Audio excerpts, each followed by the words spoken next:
Blog Talk Radio.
Everybody, welcome to Morris Talk Live 100. I'm your host, Tarhaka Amana El Bay, and tonight we're dealing with part 2, consciousness, marriage, license, and our ancient story. We'll be dealing with the following questions. Where did the ceremony of marriage come from in the first place? Where did that come from? We got the bride, the groom, we got the bridesmaids, we got the best man, we throwing the rice, and we exchanging rings and vows, and where did all of that come from? Number 2, how do you go about getting married? What's the procedure? Number 3, what part does consciousness play in your marriage? Number 4, what are the benefits of marriage? Number 5, what are the benefits of consciousness? Number 6, where did life begin on earth? Now that's a big one. Number 7, were there ancient Egyptians in America in ancient times? 8, what part does arithmetic play in your life? 9, what about black interracial marriage? What about interracial marriage? 10, how do you get married without a license?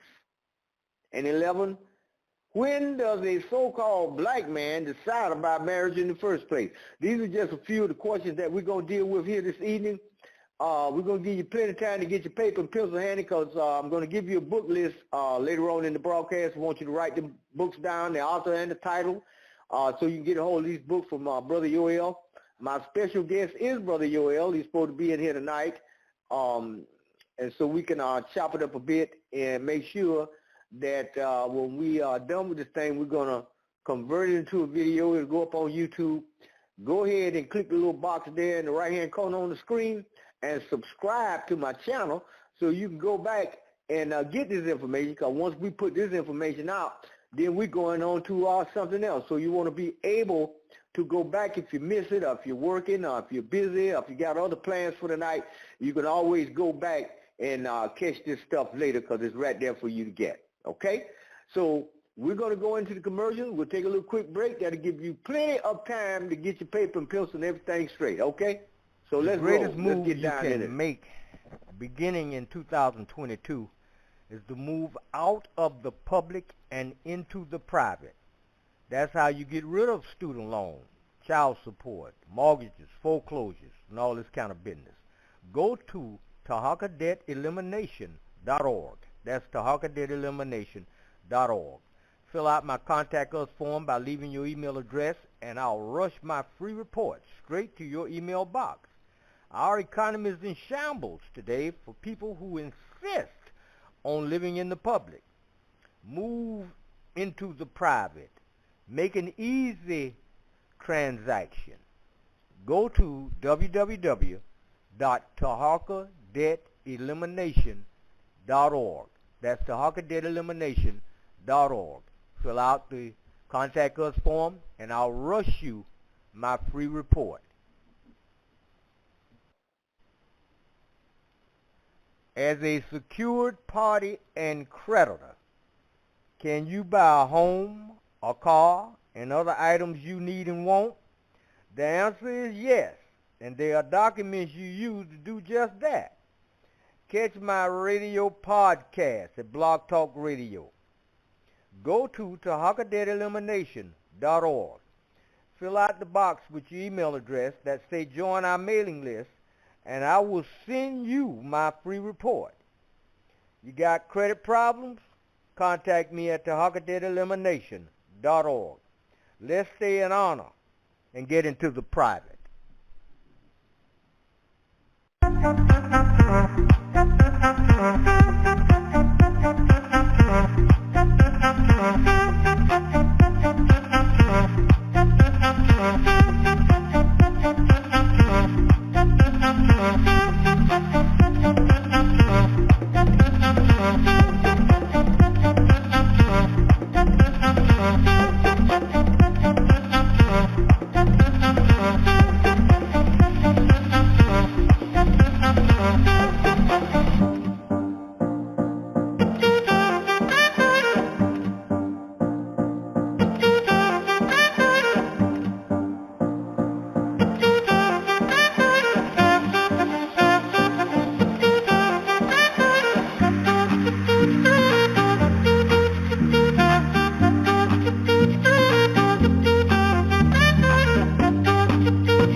Okay, everybody, we're back.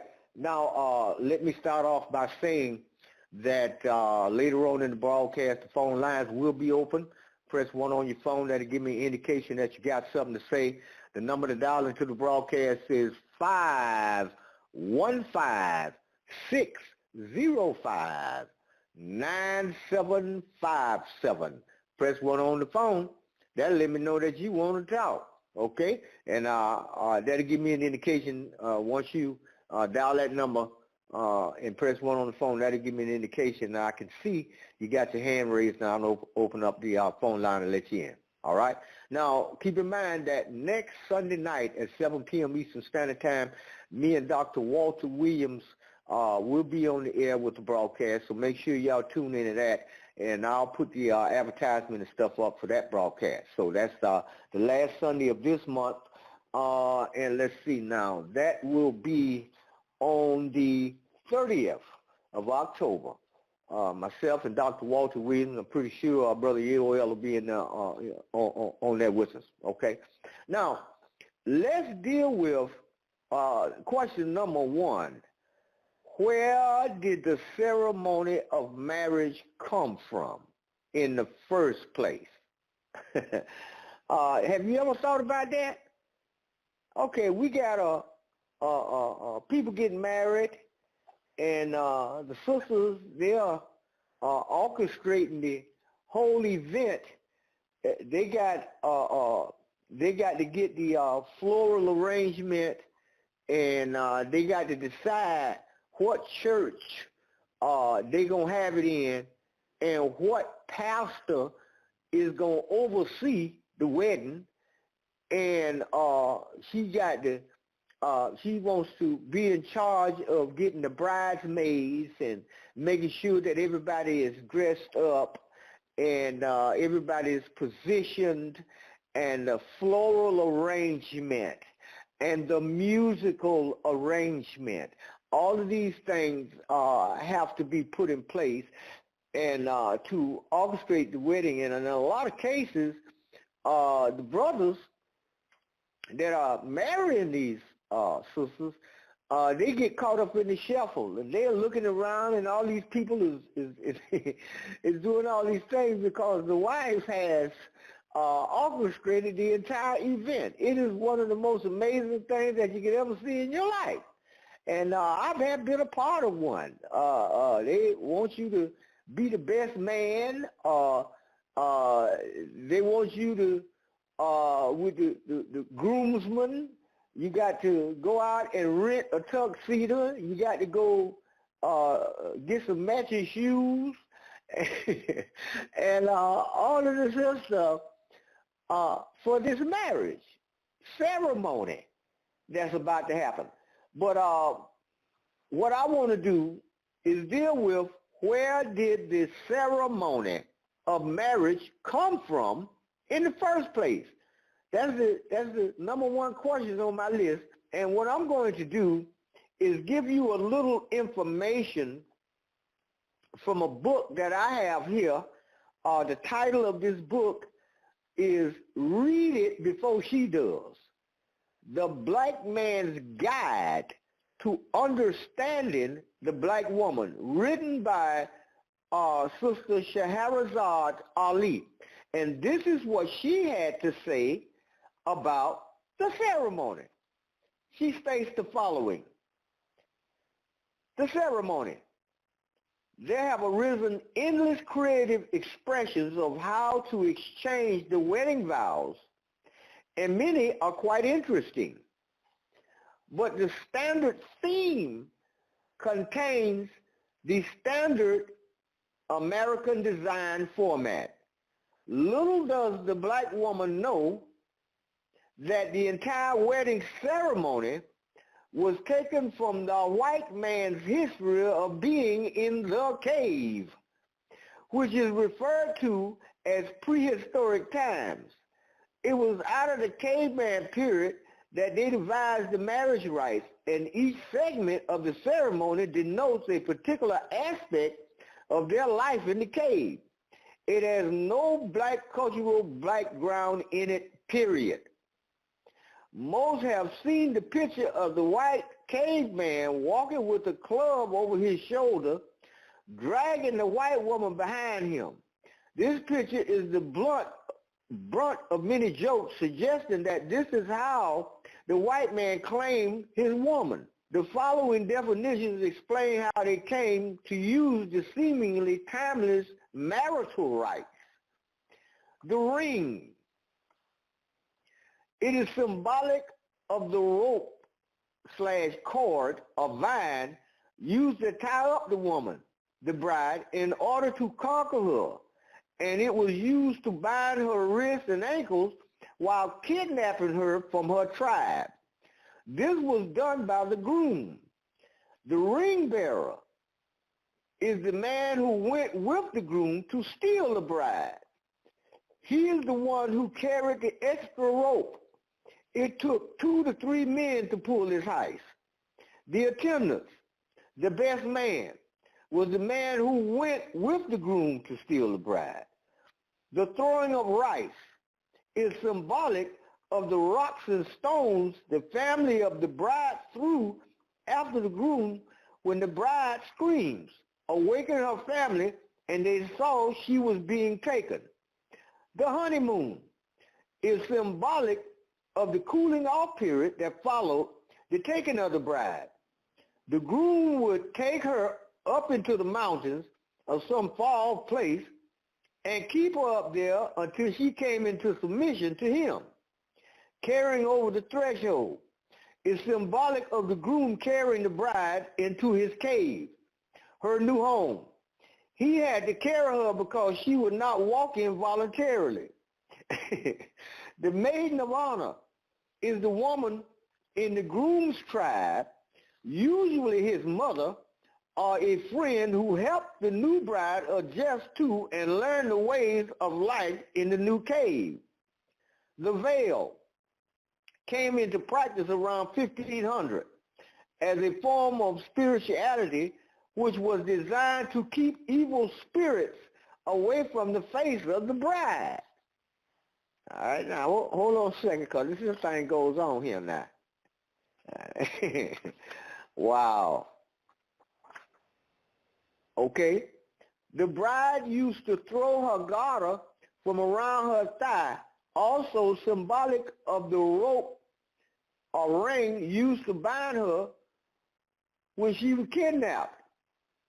But white men used to create such a brawl at the weddings, scuffling for the garter, that this practice was dropped, and the bride took to throwing her bouquet to the women who were more civilized in their participation. Few black women know what they are doing when they plan and host a big church wedding. She doesn't care. She should take the time to use her own history to have a wedding ceremony and make up her own vows. With all of the black woman's profundities about what marriage means, it is just an agreement between a man and a woman to be together and work in the interest of one. Now I'm going to stop right there, and I wanted to get that little bit out so you will know what this sister has to say about the marriage ceremony, and so you know that there's something out there that we may need to consider when we start dealing with getting married and going through the same old, putting all this stuff and spending all this money for all of these clothes and the food and the bridesmaids and the grooms and the tuxedos and the wedding dresses and the cake and the flowers. And you got to pay the pastor and get on up into the thousands and thousands of dollars. And my question is, for what? But anyway, here's the book list. Book number 1, The Black Woman's Guide to Understanding the Black Man, by Scheherazade Ali. Book number 2, The Black Man's Guide to Understanding the Black Woman, by Scheherazade Ali. Number 3, Blueprint for Black Power, by Professor Amos N. Wilson. Number 4, The ABCs of Writing Winning Business Plans, by Garrett Sutton. Number 5, Protecting Your Number One Asset, by Michael A. Lecter. Number 6, Own Your Corporation, by Garrett Sutton. Number 7, Love by the Numbers, by Glennis McCants. Number 8, The Secret Science of Black Male and Female Sex, by T.C. Carrier. Number 9, The Developmental Psychology of the Black Child, by Professor Amos N. Wilson. 10, The Magic of Thinking Big, by David J. Schwartz. 11, The Huguenot, Bartholomew Dupuy, His Descendants, by Reverend B. H. Dupuy. Book 11, Book 12, Edgar Casey on Atlantis, by Edgar Evans Casey.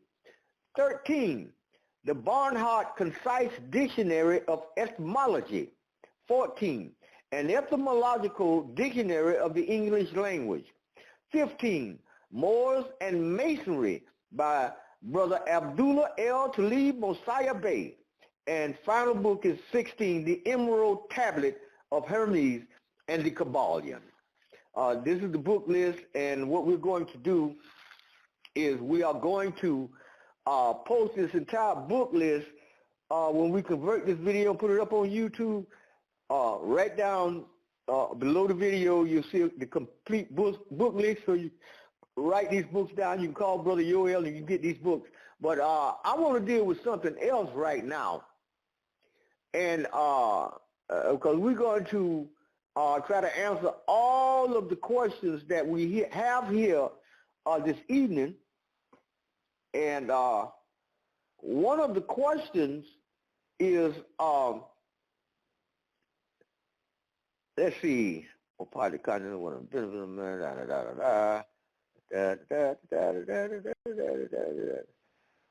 how do you get married without a license?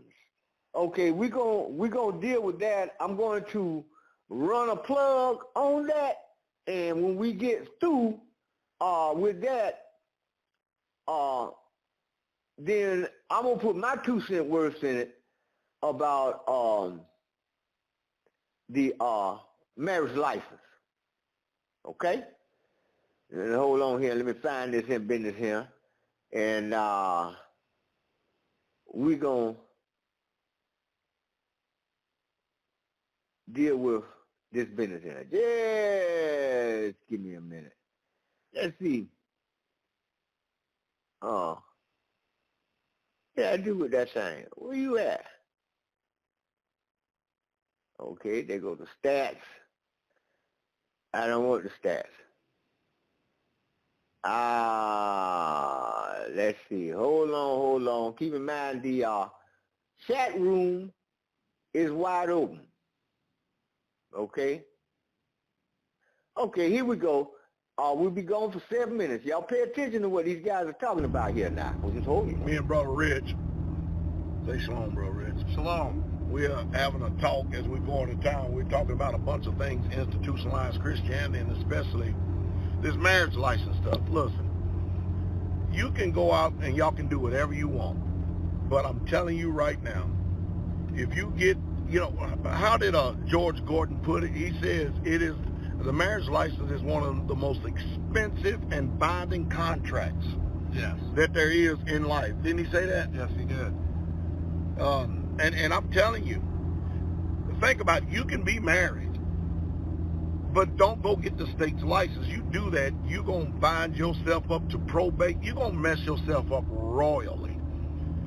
Think about it. Did George Washington have a marriage license? No. Moses? Any of these founding fathers? No. The marriage license came into being because of miscegenation. They didn't want the slaves and the white woman marrying. They didn't want that. So what they did, I still don't understand that they just regulated. They charged people to get married through the marriage license. Then they found out that there's big money in marriage. And so the state, anytime it can make a nickel or dime, they just made it, I don't know how they did. I guess what they did, they tied it to their system. So that if you're not married after them, then you don't get certain benefits. What say of you? Well, yeah, the inducements that they have is you have things like tax write-offs and things like that. But the thing people need to do is they need to really weigh out the pros and cons of whether or not that's to their advantage. To me, getting a $2,000 or $3,000 or $4,000 tax write-off or $6,000 or whatever, I think it's going to be like $13,000 next year for a couple. Obtaining that as a possible deduction for this year and next year and year after that isn't worth $500,000 in a state, which is going to be up for grabs during a dissolution process. It takes an average of about 15 years for an average man to recover from a divorce in this country financially. Dang. When he gets divorced, he is financially ruined for about the next 15 years.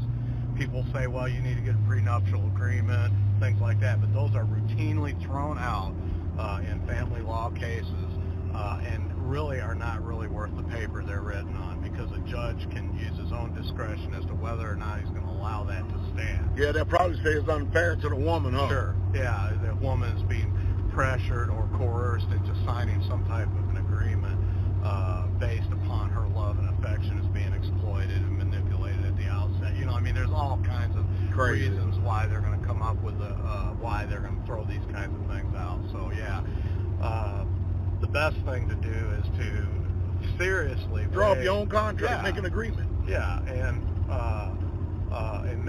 if you're gonna, involve the state, you need to go in with your eyes wide open and know what the potential outcomes could be whenever you're forming a third-party limited general partnership with the state.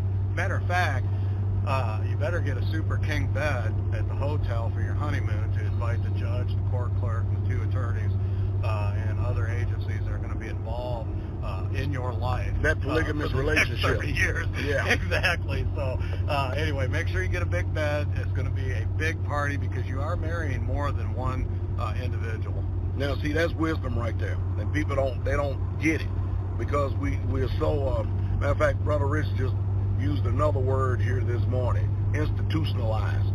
Some people out there are so institutionalized you can't even imagine thinking for yourself and functioning outside the box. I mean, if I give out this information right here, I'm only doing it for your advantage, your gain, because if you get, anytime you tie up anything with the state or the government of this world, you making agreements with them, you are messing yourself up royally. Just consider what I say. But if you want to, hey, go out there. If it makes you happy, if it's for you, then go do it. And somebody asked me if I got a marriage. Yeah, I got a marriage license. Sure did. Got one over 33, 34 years ago. I don't think Sister Carol is going to go. I don't think she's going to do it. Matter of fact, she's not even that kind of woman, is she? Absolutely not. She ain't going nowhere, is she? No, she's not going anywhere. It's just, see, were they all like her? Yeah. Isn't that amazing?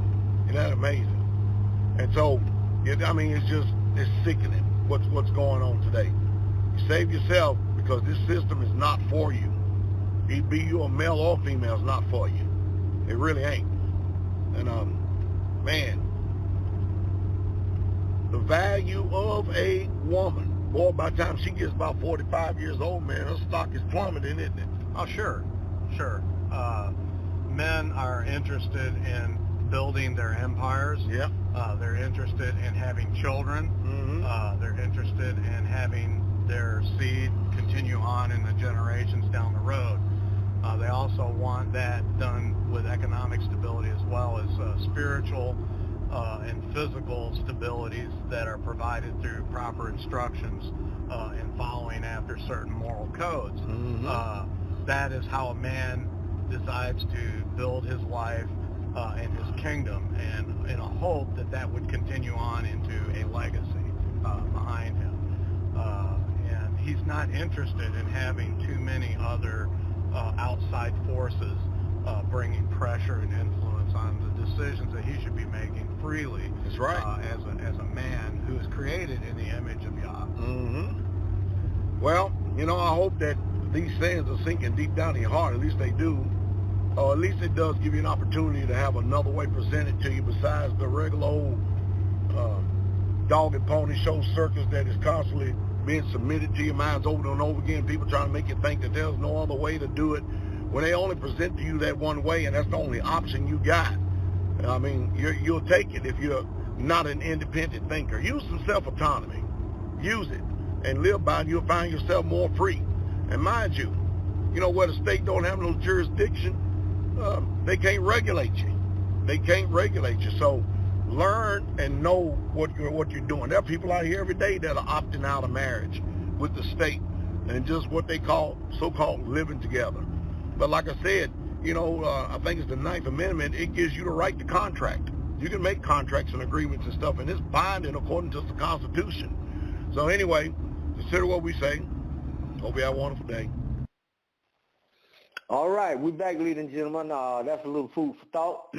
And if you notice, I have told you many, many times over and over and over that the United States is a conglomerate of corporations operating under a continuous series of contracts, commonly referred to as contract law. Now, the United States, just like the gentleman just told you, does not interfere with your right to make contracts.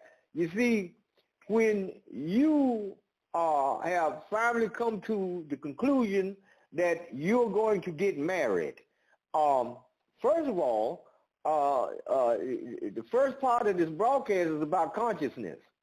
So are you conscious of the fact of your own identity when it comes to mathematics and arithmetic? Okay, and let me go over this in with you one more time now so we get this in, because we want to make sure that whoever it is that we decide that we're going to marry, let's make sure the math is right. If you will say that you was born in July, which is the 7th month, you was born on the 8th day, and you was born in we'll say 1953. So when we add all these numbers up together, we'll come to the number 33. And when we add that 33, 3 plus 3, we come up with 6.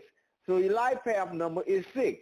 So the woman or the man that you're interested in, he should have corresponding mathematics that's going to mathematically ensure that you all are compatible to a certain extent. If you're a 6 life path number, that's a 369, okay? Your challenge numbers will be a 157, okay? So in other words, if you're a man and you meet a woman and you do the math on her and you come up to a 1 or a 5 or a 7, okay, you're going to have a problem. If you do your numbers from your month, day, and year, and you reduce it and it comes down to the number 1, your matches will be a 157. Your compatibility numbers is a 239. Your challenge numbers is a 4 and a 6. So if you meet her and she ends up being a 4 or 6, okay, mission control, you got a problem. If your life path numbers end up being a 2, then you're looking for a 248. Your challenge numbers will be a 1, 3, 6, and a 9. If you are a 3 life path number, your numbers will be 3, 6, 9. Your challenge will be 4, 7, and 8. If you are 4 life path number, it'll be 2, 4, 8. Your challenge will be 1, 3, 5, and 9. If you are 5 life path number, your natural numbers that you're looking for is a 1, a 5, or a 7. Your challenge numbers will be a 2, 4, and a 6. And once again, if you're a 6 life path, that's 3, 6, 9, challenge numbers for you is 1, 5, and 7. If you're a 7 life path number, that's 1, 5, 7. Your challenge will be 2, 3, 6, 8, and 9. If you're an 8 life path number, that's 2, 4, 8. Your challenge numbers will be 3, 7, and 9. And if you're a 9 life path numbers, that's 3, 6, 9. Your challenge will be a 4, 7, and an 8. Okay? I just want to read that back in there to you. I've given you the science. And, of course, we want to match up with the zodiac on that as well. If you're Cancer, then you're looking for Scorpio and Pisces, okay?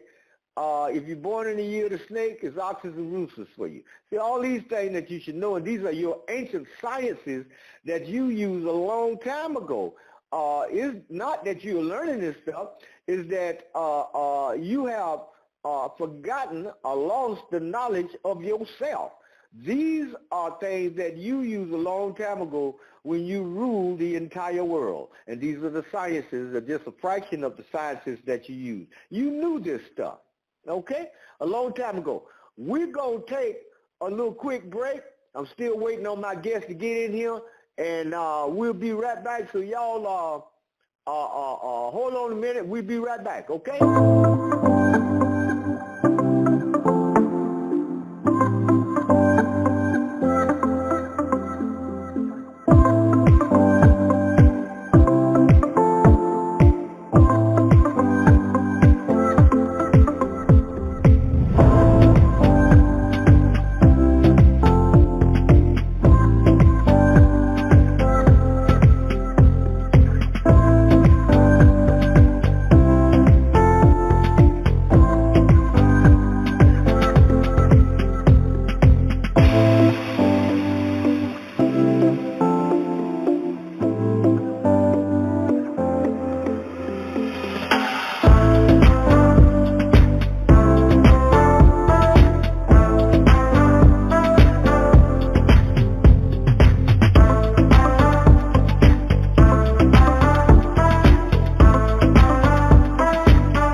everybody. We're back. Now, let's deal with the next question. How do you get married? All right. Remember, I just got through telling you, the United States operates under a continuous series of contracts. So what you do, you formulate your own contract. Let's try some of this on for size. Let's say that you have finally come to the conclusion that you're going to get married. You and your wife is on the same page. Y'all want to be married. All right. Well, let's formulate a contract. How about this? An affidavit of marriage. Will Jane S. Doe agree to marry John H. Doe? Jane S. Doe, John H. Doe. So you draw up this contract. At the end of your contract and all your, what you all are agreeing upon is written in that contract. The date, the time, your marriage vows that you're going to say to one another, and you're both going to sign this contract. It's going to be dated. It's going to be stamped and notarized. Okay? Now, when it comes to the marriage ceremony, and by the way, we're going to make multiple copies of this thing, but when it comes to the actual ceremony, you two are going to exchange vows. Now, keep in mind, there's no minister present. She's going to state her position, and you're going to state your position right off the very contract that y'all sat down and created together. But she has gotten all of her family members and friends to come in and sign a book. They put their name, they can put their email address and phone number on the book, and that's from her side. Now, on your side, you got the same thing. You want all your friends and buddies and stuff just attending the wedding, they sign the book, name, email address, and phone number. And what you're going to do is you're going to take that information and run copies off of it, and you're going to add it to your marriage contract and make sure that all your witnesses that are there that sign that book has a copy of it. You follow me? And the reason why we want to do that is in the event that anybody in your county, anybody in your city, anybody in your state has anything to say about you all not being married because we don't have a record of you, man. Hey, you don't need a record. We don't need you up in our marriage. What we have done with what we got is we went to a little small newspaper, a little magazine, whatever, and have them publish that and make it public record, and then you can go on the internet and publish it right there on the internet. Ta-da, that's a public record. Okay? Anybody come up and say, well, we don't recognize that. That's okay. You got a lawsuit, baby boy. Go ahead and file and take them out. But anyway, that's just part of how you do that. You formulate your own contract. But let's take a look at some of these marriage statistics, and we're going to get on down into this thing. And keep in mind, when we're talking about consciousness in this particular arena, we're talking about being actually aware. We're vibrating at a higher vibrational frequency. But let's take a look at the so-called black marriage statistics. So y'all hold on a minute. There's a lot of conversations about I can get married when I want to. I can get married at will. Marriage is not an issue. I'm not concerned about marriage right now. What's that? Why is that? What's driving that? And what does that look like in the black community?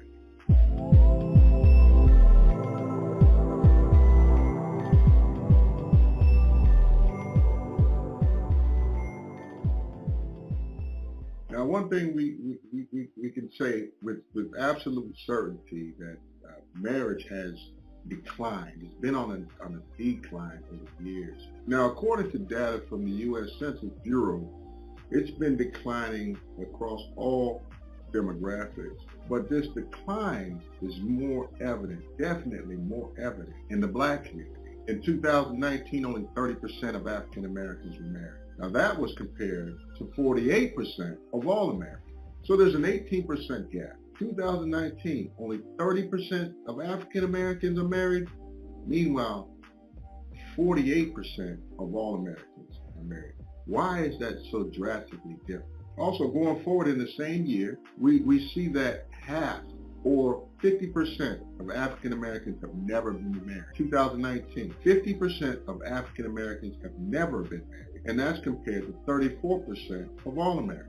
50% of black African Americans never been married, compared to 34% of all Americans. What's going on in the black community? What is it? Why do black people get married at such a significantly lower rate? Is there just no one out there compatible? Is no one finding the one? Is there no woman good enough for these men? Is there no men good enough for these women? What's the deal? What's going on in the black community that makes these numbers so drastically different than the rest of America? Now, before we go further, let's take a look at the word marriage. Let's clarify what we're talking about here. There's a lot of different manifestations, a lot of different ways of doing things, a lot of different old customs and new customs that try to be old customs, but they're not old customs, but they claim to be old customs because they're new. But they don't want to do things the way that are done normally in America because we got to be different, right? So let's define what marriage is. Marriage is the legally or formally recognized union between two people. And this goes on to state that they're partners in a relationship. You know,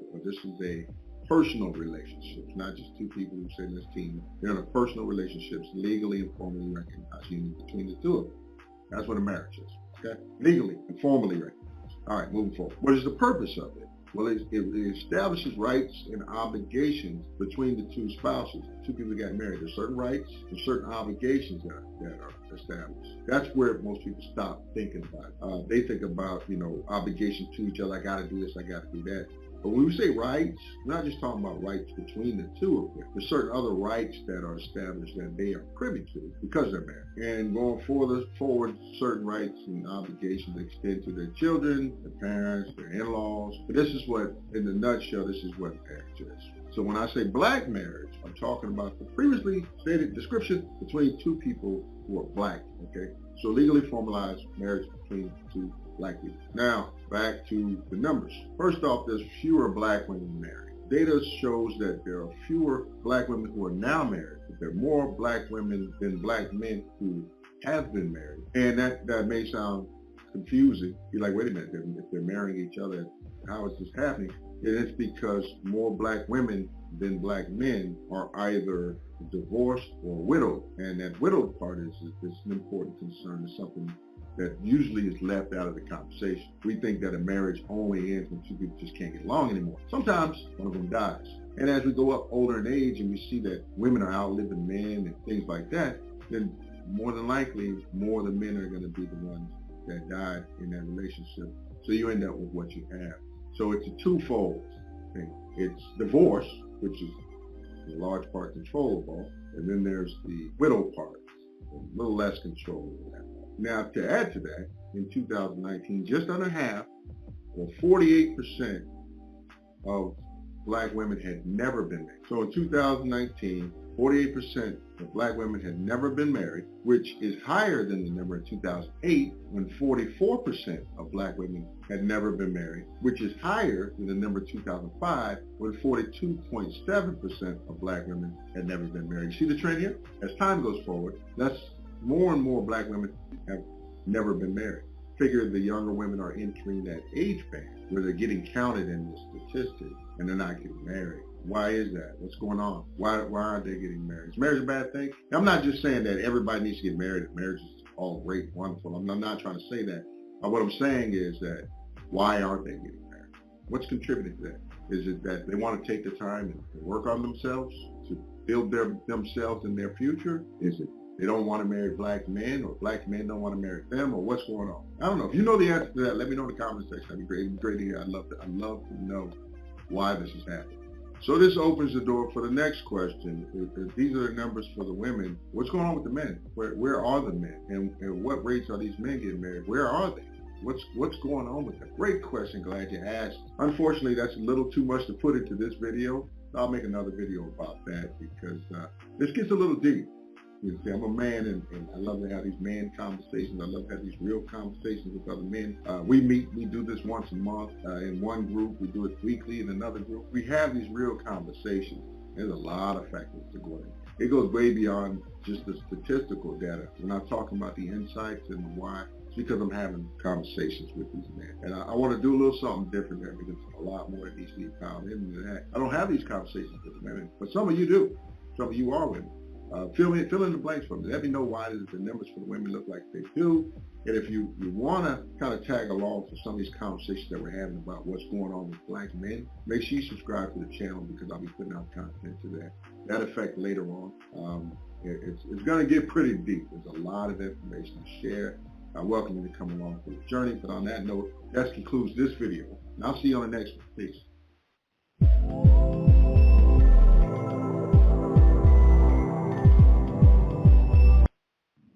All right. Now, that's the take from the brother on the stats. Now, let's take a look at the decline of black marriages in America. And so we want to see what's going to be said about this here business here. So y'all hold on a second. Hello, I'm Samaya. You're watching African Diaspora News Channel, and today we're going to be talking about marriage in the black community. Happy spouse, happy house. First comes love, then comes marriage, then comes the baby in the baby carriage. We've all heard these quotes about being married. The thing is, marriage used to be a particularly special occasion. It still is, but according to the way a lot of people wait to get married, it just seems like the marriage rate has declined a little bit. In 2018, 20% of young adults aged 18 to 34 were married, which is a decrease in 30% when compared to 59% of young adults within the same age range being married in the 70s. So back in the 70s, we go back a few years, it seems like a lot of younger people were ready to get married when compared to today, a lot of younger people are not looking to get married at all. And let's talk about a little bit why that is. First of all, it seems like in this day and age, in this generation, black people definitely have a fear of failure. So when you're stepping into that marriage, you're stepping into that relationship, one of the main things on your mind is going to be, oh my God, I hope I don't mess this up. So when we talk about failure, we think back to somebody's family origin and the way they were raised and the way you were grown up. Maybe you can think back to, oh, I'm so scared. I don't want what happened to my parents to happen to me. I don't know what happened to my aunts or my uncles, my grandparents. They're not married. Or maybe they did stay married, but it wasn't a happy marriage. Despite the fact that black people have this fear of failure because of the way that they were brought up and possibly bringing childhood trauma into the marriage, growing up with a certain belief that they were built up with. Despite all of this, it's very, very true that black people are still marrying black people. You know, that's what we really need to focus on here. With all this controversy, there's only a 12% divorce rate within the black community, which is only 1% higher than the rest of America.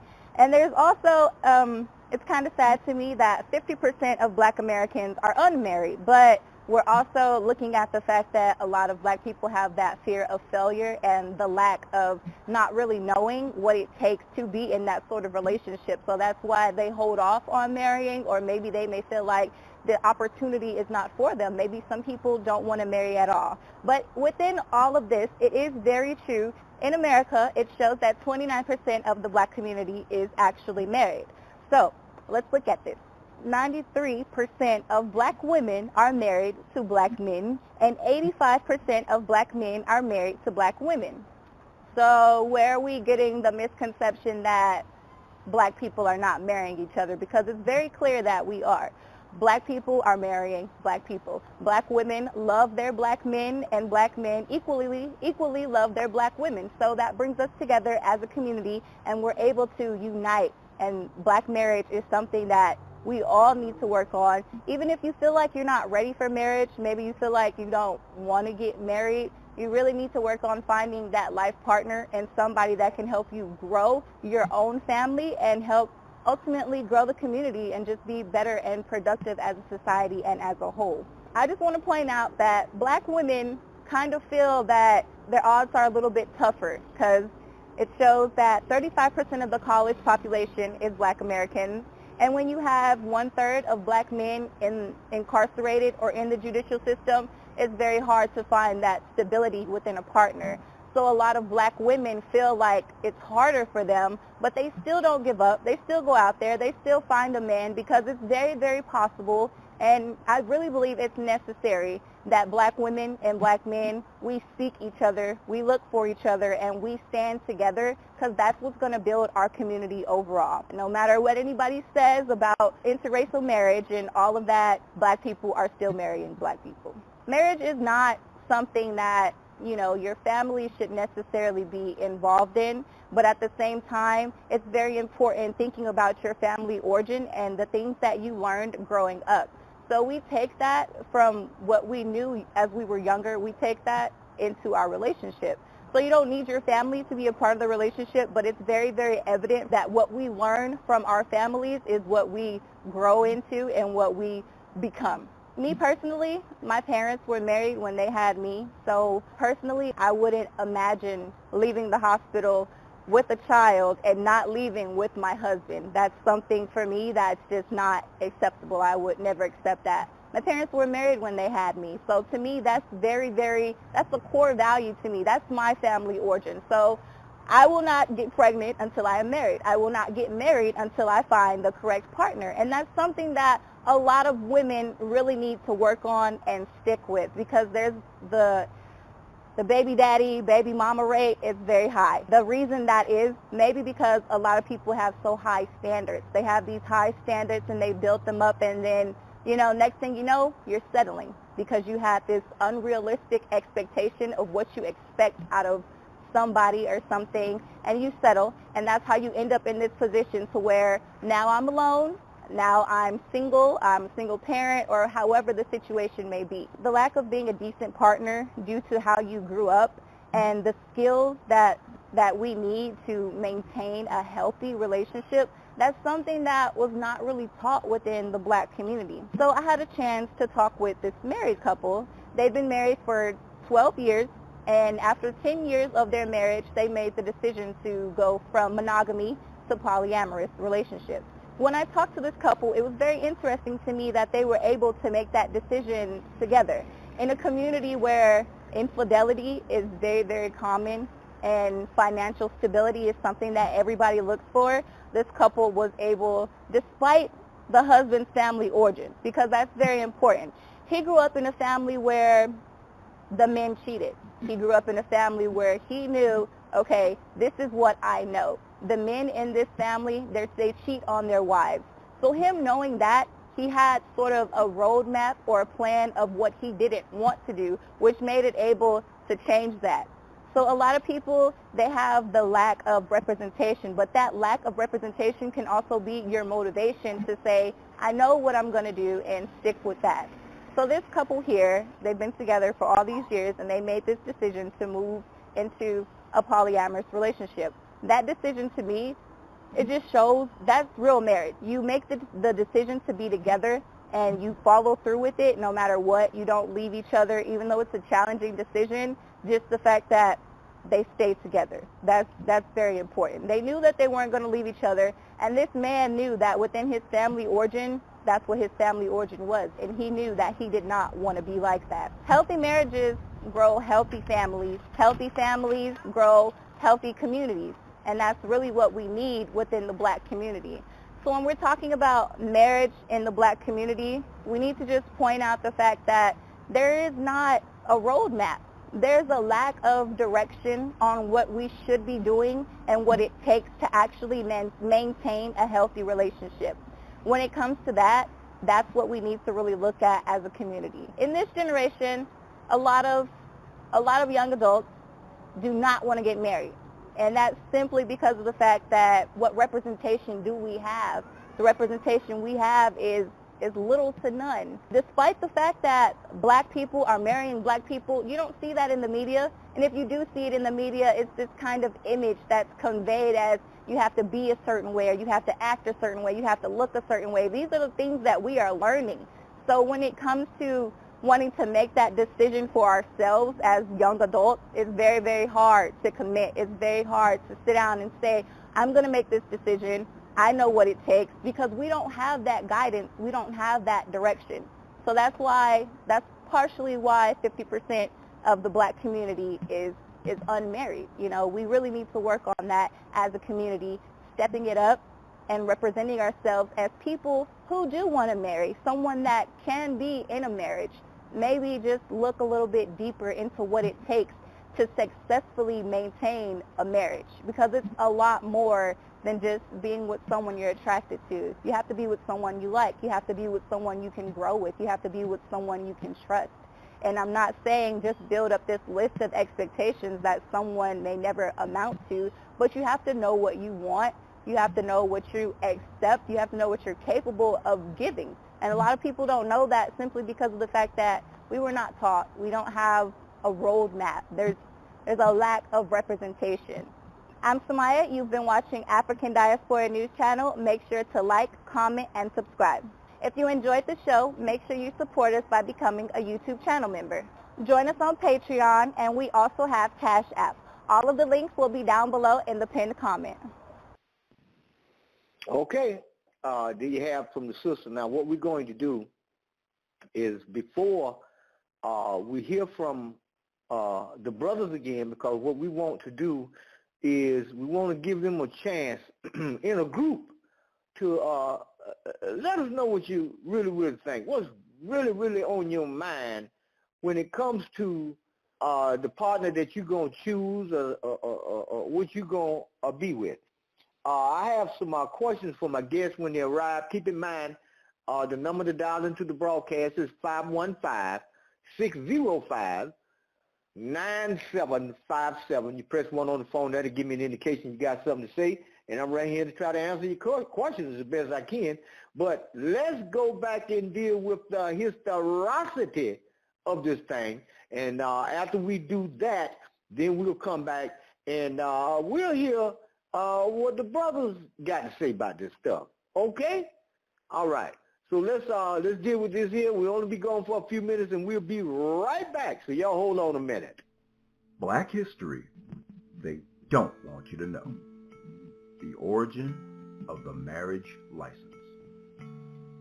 Back in the 1600s, where most of our laws concerning marriage were inherited from England, the ugliest of these laws were called anti-miscegenation laws, or laws that prevented interracial marriages. These laws persisted for over 300 years, and they were almost in every state in the Union. Miscegenation laws were upheld numerous times, even after the 14th Amendment was passed. In the famous Supreme Court case of 1896, Plessy versus Ferguson, the concept of separate but equal became the law of the land. What this did was allow the states that still clung to anti-miscegenation laws to renew their fervor against interracial marriage. The argument was something like this. Everyone is free to marry. Just marry in your own race. Up until this point in American history, around the 1920s, there was no such thing as a marriage license. The states invented them as a way to dictate who could and who could not get married, for the purpose of making sure blacks, whites, Asians, and Indians didn't mix. Simply put, marriage licenses were invented as a way to stop white people from marrying black people. Because they couldn't get a license, interracial couples who could have been or would have been considered married before the marriage license was available ceased to be married. They lost inheritance rights, medical rights, and all other benefits of common law marriage. The issuers of marriage licenses were considered the gatekeepers, or charged with keeping the white race pure. Laws against interracial marriage persisted long after segregation was deemed unconstitutional in 1957. It wasn't until 1967 that anti-miscegenation laws were wiped off the books in the southern states. Alabama didn't bother to take it off the books until 2000. In fact, until 1967, an interracial marriage could get you 10 years in prison. Why the anger? On both sides of the battle lines, black marriage caused friction between legal and religious authorities because married, independent freedmen with families did not readily serve white supremacy in theory or practice. Instead, marriage conferred manhood on freedmen and slaves in ways that made many whites uncomfortable. At the heart of it all, predictably, is the urge to control the lives of others. White people might marry black people, therefore, the state must get involved. Just as the modern anti-immigration crowd today argues that we must destroy freedom in order to save it, the old racist proponents of government marriage likely argued that we must abolish freedom in marriage, or the, quote, Negro agitators and their dusky-skinned allies will destroy freedom. Some have said that is conservative logic at its best. Black history, they don't want you to know. Okay, there you have it. That's a little food for thought also. But let's hear what the brothers got to say about this thing, man. Let's get on down, and then after that we're going to be dealing with when does the brother decide to get married? When is he gonna do that? At what point in time in his life does he decide to do that? Okay, but after that we're gonna take a little quick commercial break, and we'll be back. Keep in mind the phone lines are now officially open, and if you got a question or comment, press 1 on your phone. That'll give me an indication that you got something to say. But let's hear from the brother. Let's see what the brother's doing about this thing, man. I didn't think there was one woman that could fulfill my intellect, my intellect as well as my voice. That could fulfill my intellect. That could keep me entertained long enough for me to consider being with her for a year, let alone the rest of my life, right? Because I was so accustomed to different women. Multiple women every week was always the goal, and that was the lifestyle. So to think that I could find everything I need in one seemed impossible.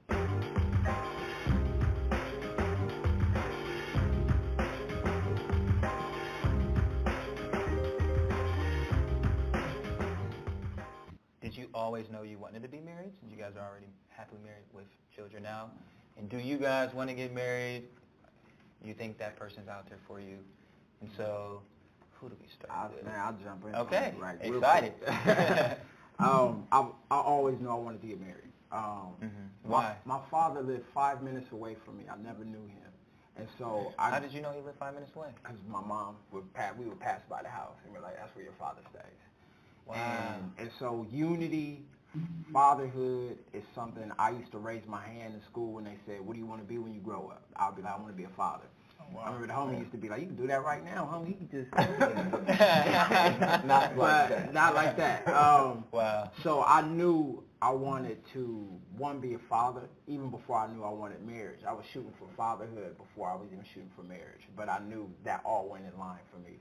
And so it was something I desired. It was something I dreamt about. It was something I wanted. Now, my life high school wasn't like I was faithful in my relationships or in college.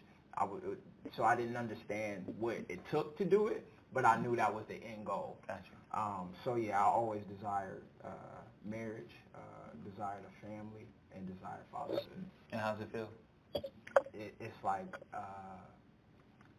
I would say, like my humanity is fulfilled, like my inheritance, like there's a legacy I get to leave. You know what I mean? Yeah, I respect that. That's good. Yeah. Stefan? For me, in the back of my mind, like way in the back of my mind, I wanted marriage, but I didn't think it was possible. I didn't think there was one woman that could fulfill my intellect, my intellect as well as my voice. That could fulfill my intellect, that could keep me entertained long enough for me to consider being with her for a year, let alone the rest of my life, right? Because I was so accustomed to different women. Multiple women every week was always the goal, and that was the lifestyle. So to think that I could find everything I need in one seemed impossible. But in the back of my mind, my current lifestyle, lifestyle at the time was exhausting. I was just about to say, isn't it just much simple. Oh, like it is. It's definitely still hard, and I'm talking like I'm married. It seems as though it's like, wow, like I have something that I build, and every time I come back, it's where I left it. We're still building, and to have one woman that you know has your back, that you know you can trust, that you can leave your phone out and not trip, that she can leave her phone out, that you can get tested and not have to worry about anything. You can. We getting deep. I mean, here. like it's just like a sense of peace that you don't have living that other lifestyle. Yeah. And so now, having lived on the opposite extreme from being a complete man whore to now being a faithful husband of 3.5 years, it's everything I could have imagined and more. You know what I mean? So it's not I'm missing out on anything else. That other stuff was preventing me from getting to where I'm at now, which is a state of peace I've never had. Wow. All right, we're starting single guys now. This is inspirational, by the way. Yeah, for real. For myself, definitely want to have a family. My father, I think my mom cut my father off at like 7 years old, and we ended up just losing total, just like any type of communication with him. Don't know where he is, if he's alive, blah, blah, blah. But I didn't miss a father because my mom was just such a strong woman. Yet I'm like, I'm sure I would be different. And I'm always, that's a FOMO in itself. Like, what would have happened if I had just knew who he was a little bit more? Or if I would, you know, he came to my basketball games, if he came to my graduation. So I want to be that person for my children. I want to be the best dad that I can be, role model. And I want to be that, like, generational thinking person where I'm thinking about my grandkids, I'm thinking about my great-grandkids, and I'm financially, mentally, physically putting those individuals in the best position possible to be successful. And it's up to them to obviously take that, I was going to say take that crown, that's to just take that with them to move on. I've had a strong aversion to marriage just because of what I saw. You know, again, I don't want to put a lot of people, business in the street, but I just felt like if it happens, it happens. If I find that one woman, then I say she's the one, and this is it. It's unfortunate. I won't say unfortunate, but just to this point, I haven't found that. But I'm a renewed person. I understand myself better, and I think that I can understand why my relationships haven't been successful.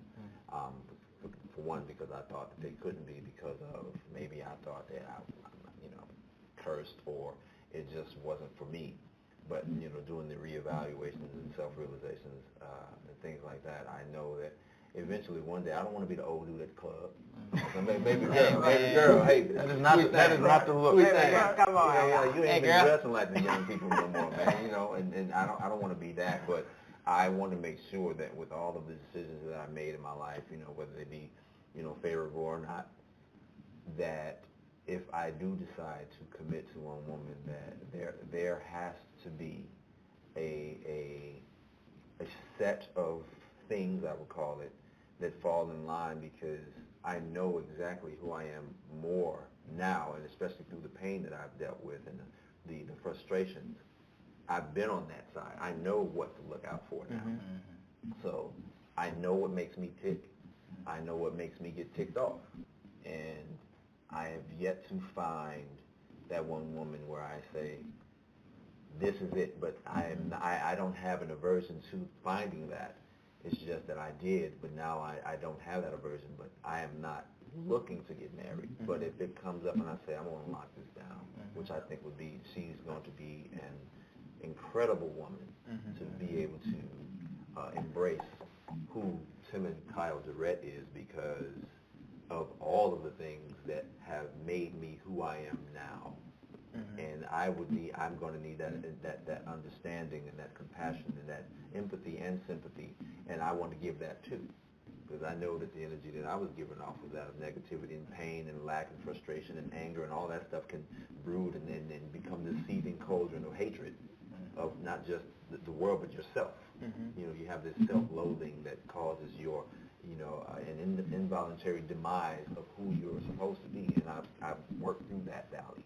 I've been set on fire and been cleansed of that. So I'm relearning things.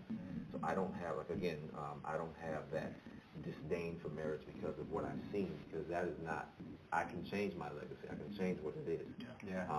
But listening to you, brothers, you know, Aaron and Stefan, Aaron, yes, make sure I didn't get his name wrong. But it's just, especially as young as you all are, you know, I just like, well, you know, there's still a chance for me because I got some years under my belt, and I'm probably the eldest at the table, probably one of the eldest in this room. But yeah, I mean, if it comes to that point, and what marriage would look like for me, I don't know if I'll do the traditional license and all that stuff, because I don't think that, you know, as you can see the divorce rate, you know, license don't hold nothing together. You know, it's what you have in your gut and your heart and your mind. When all three of those are matched, like you said, you know, it's undeniable. Like, I can't deny this. You know, when you know it, it's like, this is it right here. And I can't say who I was before that I had that mentality or that life mindset and skill set to determine or to even recognize if this is the one, because I was looking through a different lens that was pretty cloudy and murky. Now that I can see clearly now the rain is gone, you know, and I'm able to see now. So if I find that one, you know, it's, you know, like Fred Sanford said, you know, if you think about losing, don't do it, dummy. You know, hold on to that, because it's rare nowadays in this world where there's so much turmoil, especially in the relationship realm of things, where it's hard to find that one person. And so I applaud y'all, and I'm happy for y'all, man. It makes me think, because in my opinion, I didn't do things the right way. And, you know, you spend a lot of your years being resentful of yourself and things, and you try to make up for that time. So if I find her, you know, I'm going to hold on to her like I hold on to money. Like, no, where you going? You ain't stuck with me. Figuring out right now if this one is the right one, and if not, you know, we'll see. But definitely want that union so that I am not the old brother in the club. Don't want to be there. Sometimes I feel old now, just at some spot. So, but yeah, definitely want that. Just when the time is.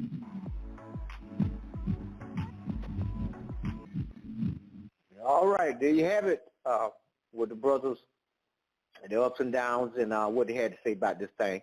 It appears we have my guest is in the queue. I think this is area code 312.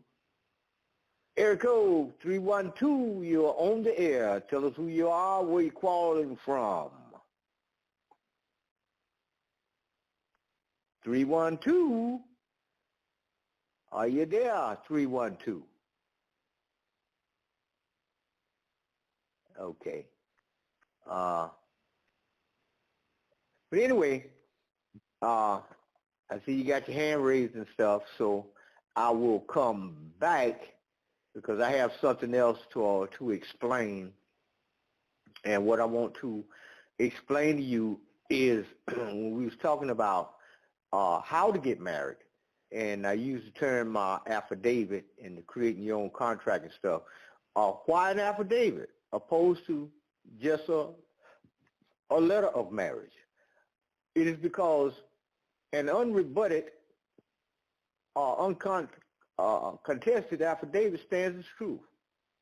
So when you decide to get married and you and your spouse create your own contract and get it witnessed and notarized and make it a public record, it's binding. So during that contract, if it's anybody that has any kind of rebuttal to that contract, they need to do it at the creation of the contract because it's an affidavit of marriage. But anyway, I just wanted to throw that little bit in. And let me go back up here again and see if my guest is back. Area code 312, you on there? You with us, man? 312. Have you fallen asleep? Are you awake? But anyway. Not quite, brother, not quite. Oh, okay, you with Come on in, man. Yes, sir. Yes, sir. Good evening to you, Tarhaka. Good evening to you. and all the listening audience and Professor Williams. I'm here. This is Chicago. Joel from Chicago, chiming in from the Underground Bookstore. All right. I've read the book listed to the into the broadcast. Sounds like you got a lot of background noise there. You on the road, I man? do actually. Yes. Okay. For a little while, you, I'll try to block some of it. So I'll be home in a okay. minute. Well, all right. You're sounding good right now. My question to you is, are you married?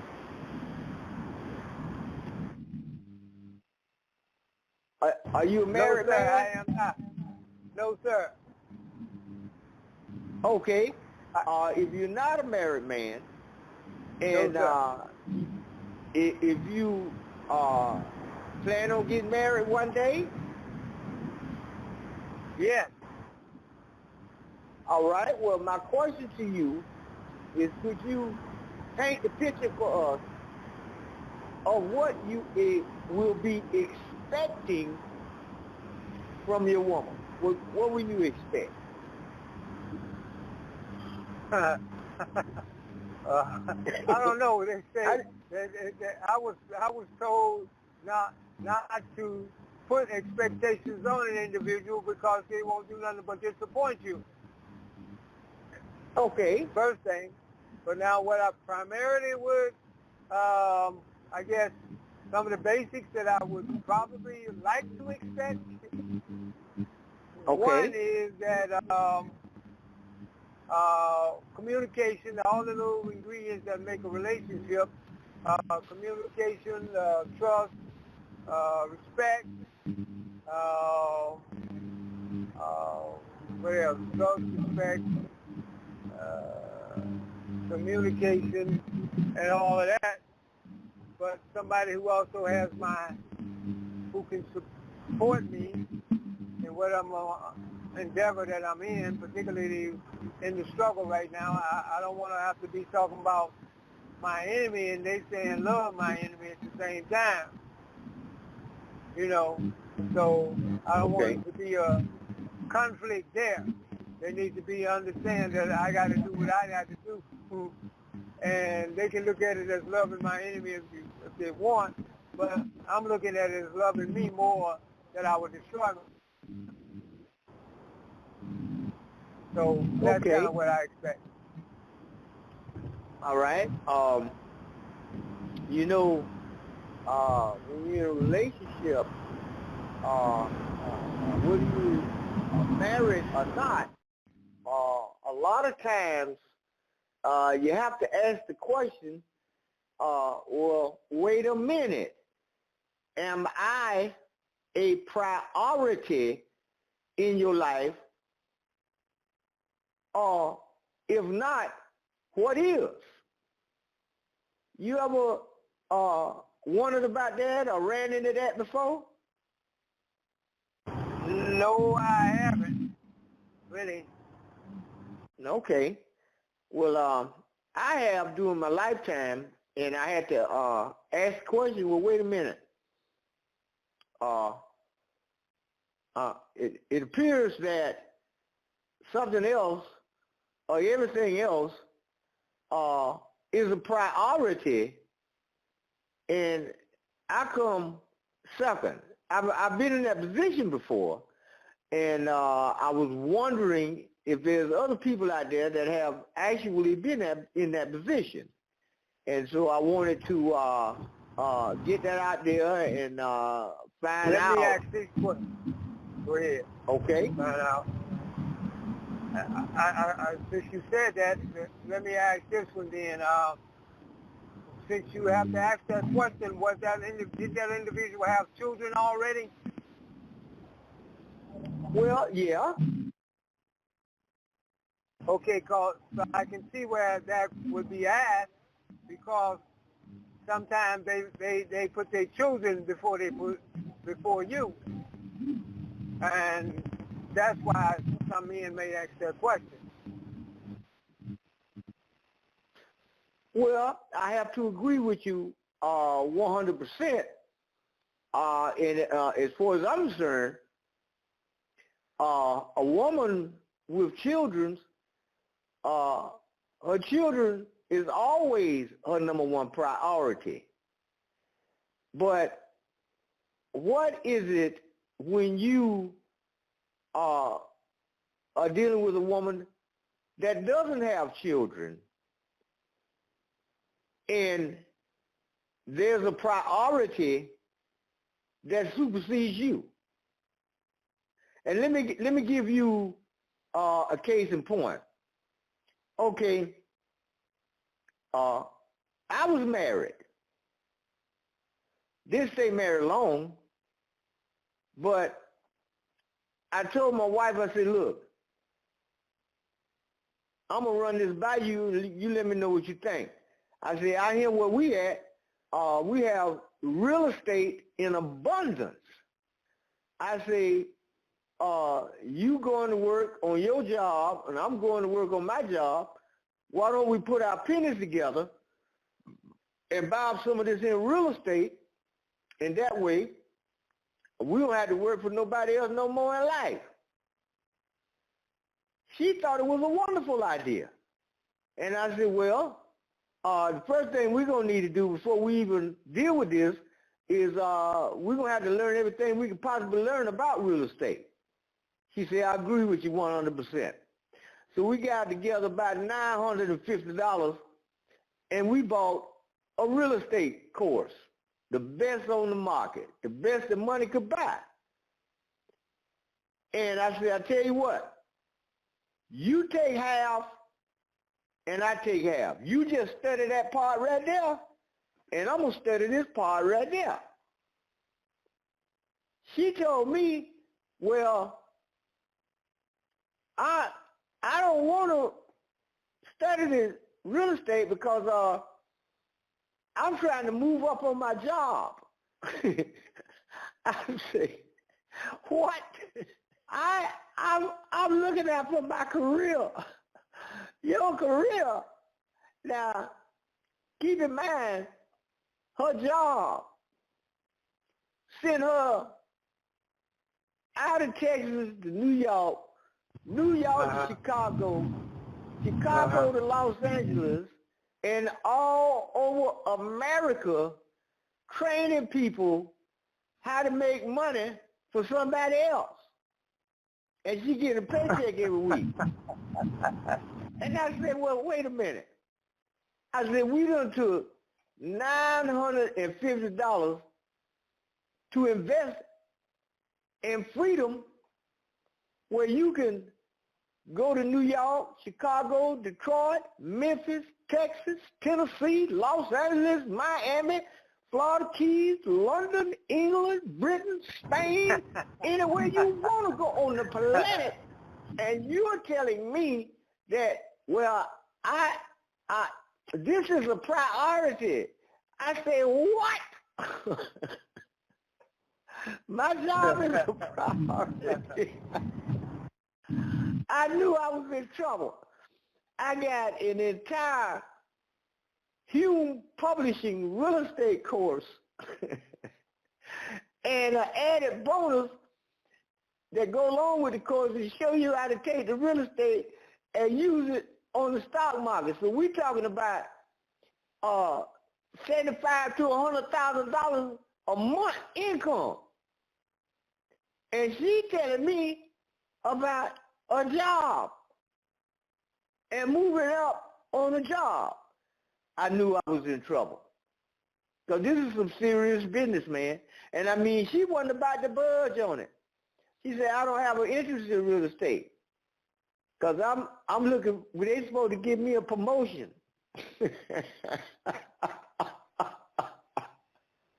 Oh. But anyway, Brother Yoel, I'm going to take a little quick break, and when we come back, we're going to get down to this thing, because I got some more questions, man. This is incredible. So I'm going to mute you back, and we're going to take a little quick break, because I've been at it for a minute, all right? Okay, we back, ladies and gentlemen, and let's deal with when does a brother decide to get married. And we're going to try to give Brother Yoel a chance to get to the house and get off the road and stuff like that, because I don't like to talk to nobody when they driving, man. I don't want nobody to have no accident. But anyway, y'all hold on a minute. We'll be right back. Welcome to Ask a Black Man, where we get real answers from real men. This is the marriage episode where married and divorced men give their take on men's desire for wedded bliss and why so many fail to achieve it. Let's meet the men. See, a lot of people think marriage is like feeling lovey-dovey and happy all the time. A lot of people get into it not knowing what it's for. I'm great as a human being, but going into this marriage, I suck. You're head of the household, you're the last word. I'm big on like duties, sort of relegating duties. Marriage, I think, is the best thing in the world.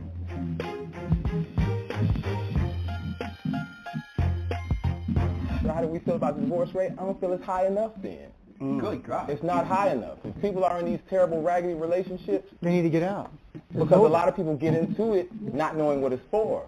If you get into a car, have a misunderstanding. Yeah. A relationship is a technology, and if you get into a car thinking it's for a radio and that's all you ever use your car for, you're using the car wrong. You see what I'm saying? You're not using the technology correctly. So you put all this investment into this thing, and you're not getting a return. You should just get a radio. You see what I'm saying? We're talking about why the divorce rate is the way it is. You have to go to the individuals who are getting married nowadays. You have to look at the kind of people that society is producing. We're not producing the same kind of people that came from that stock. I know I'm nothing like my grandfather, my great-grandfather. I couldn't walk a day in those shoes. Like the stuff they used to have to do back in those days, not built like that. The women I see, like my grandmother, my mother, my great-grandmother, women aren't built like that right now. Like they're not, if you meet a woman who tells you that she wants to cook for you, wants to hold down the house, or wants to come out and y'all be equal partners breadwinner, if you can find that woman, then yeah, it might pop off tomorrow. Like we might be down in Vegas in an hour if I find that. But right now, a woman feels like most women you meet, feel like they're in competition. It's more of, I'm going to get it first. I don't need you. Whereas I'd rather be like, hey, listen. Yeah, you know what? I'll say that. It's the perception of marriage. I kind of disagree with that. I agree and I disagree. I disagree with it if we don't include what we need to do to get to a place, because obviously there's something going on in our community, and a lot of it comes from the relationships that we had with women, with the women in our particular group collectively. So if that is the case, we need to start understanding that, well, wait a minute, us as compared to other groups of people, and then you look at all the other things, if you're looking at it holistically, then if you're looking at it as an individual and that's how you see it, I don't have a problem with it, but at the same rate, that can give us problems, and even more problems than we're having right now as a group of people. Yeah, I think the perception of marriage is actually just incorrect. There's so many people who see marriage as like something to do. Like, I have a Facebook now, I have a Twitter, now I have a marriage, now I have a ring. You look at all these people like put a ring on. You know, I'm married now, I'm good. And that's like their final destination, but in reality it's the beginning of the destination. So you get into the marriage and you're like, okay, this is day one, what are we going to do? Make it work for day one. Day two, now what we're going to do. So it's marriage itself is something you just shouldn't even touch, shouldn't even fool with, unless you know that you're going to die for this person, and you feel that they feel the same for you. Most black men are not marriage-minded. Most black men it's hard to say yes or no, though, right? I mean, it's most black men. You catch this. And if you're saying manhood at 18 versus 30, like, 18 is like, nah, I'm just trying to get my numbers out of the single digits. Like, you know what I'm saying? I went to school in Atlanta. Like Twitter followers. You just wanted to pick it up. You trying to get my numbers up. But, closer to 30 is like, all right, I've done all that stuff that was on my bucket list, and now it's like, now it's time to settle down. If you've even managed to travel, well, maybe I want to buy a house before I get married. Right. Maybe I want to, experience some things before I settle down before I get a wife, as opposed to some dudes I know who I want someone to experience this with. Right. I want to travel with someone specifically. Like, I want to be able to build something with someone else, as opposed to me doing it myself and then finding somebody to bring on board, or finding somebody equal in my. It's a blanket statement. It's a blanket question to say, are black men really minded towards marriage? Do they want to do it? I think if we're watching television or listening to music, we might say no. But every individual has their own perspective. Some people do want that person in their life. to share all of their things with. I know me personally, I enjoy things, and I enjoy sharing those things with one person. I know that if I'm trying to share with a lot of people, some are going to take advantage of it, some are not going to appreciate it. I'm going to be devalued. I'm not going to have time for each person. So I know I'm marriage-minded. That's just me, but I can't speak for, well, it depends where you at in your life. I agree with Jay. It depends where you're at. As you're starting out, you go through different things. There's an evolution of us as a person. And depending which stage you are, you'll be open to certain things. Of course, when you're 19, 20, 25 years old, you want to travel, you want to experience different women or whatever the case may be. But as you evolve as a person, then the marriage concept might come into play.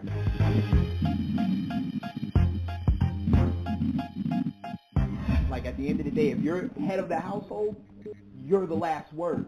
So wherever you go forward, this is on you. You can't look back and say, well, you told me. Nobody wants to hear that when you're like the leader out front. You can be the boss or you can be the leader. Two different types. You can be the boss or you can be the leader. You can be the boss and sit back and tell everybody else what to do, or you can be the leader, be out front and show them which way to go. Exactly. We're going to go this way. So then, like, to flip that some, because, I mean, the way it's kind of thrown out there is the assumption that, like, the guy is the head of household. But, I mean, are there any objections to the woman doing that? No, it's not. And I only ask that from the perspective of, I'm big on, like, duty, sort of relegating duties. So if, you know, the woman's better at finances, let her, you know, be largely in front of that. It's a give and take. Whoever else. You switch.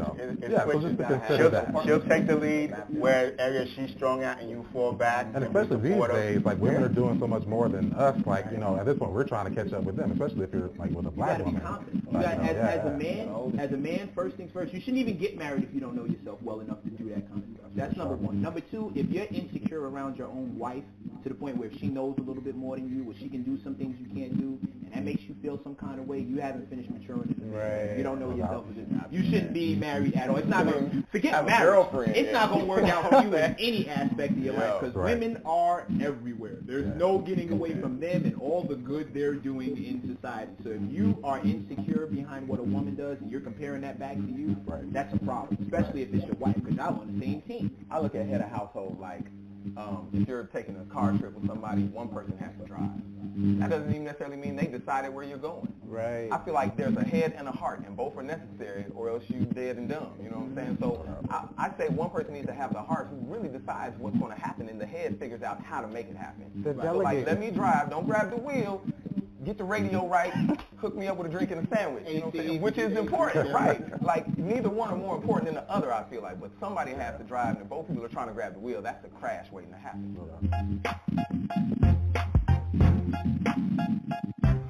Leader, referee sometimes, actor. There's a plethora of things. It's about 10 things. You know, when you talk about all those things and a few other ones. So let me ask to sort of expand on that. Or then, how do you feel that your role differed as a man? You know, for you guys that have been married or whatnot. What was the biggest difference in jumping from the boyfriend to the husband? The husband falls when you're the husband, and you say you're head of household. The good things that happen in your marriage, you take responsibility for that. And the bad things, you take responsibility for that. And that's where I see a husband. So you can't blame when things go horribly wrong on other people. You're the husband.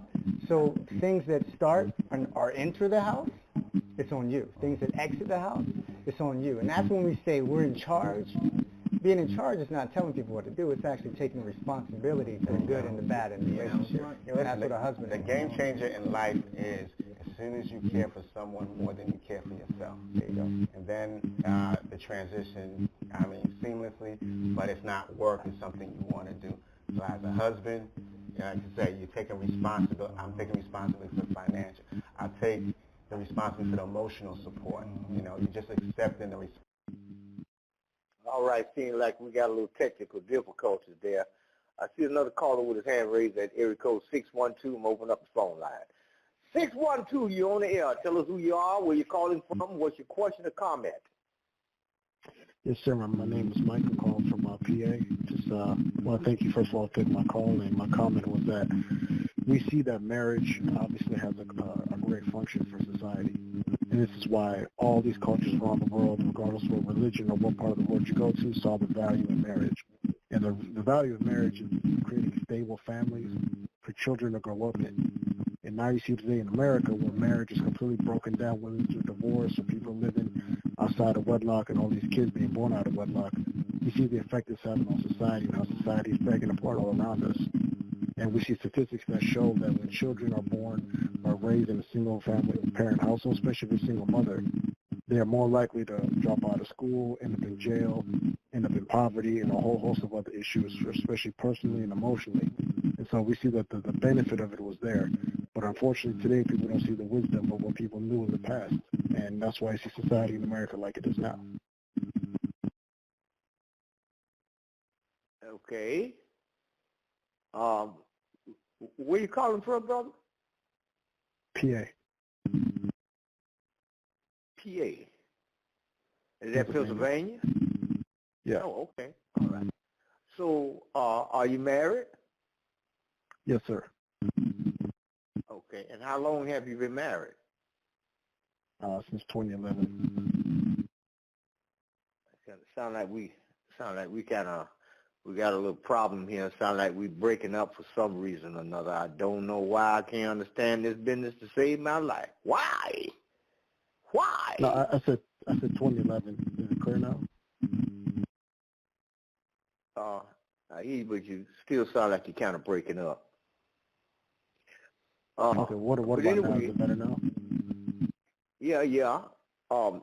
So, in your opinion, do you consider your marriage a happy marriage? Do you feel fulfilled?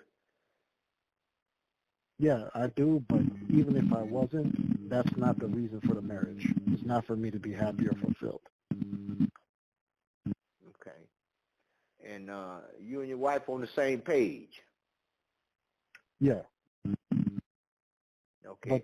Now, the thing I want to follow with that point is that that's what people today think when they think of marriage, about whether or not you're happy, whether or not you're fulfilled.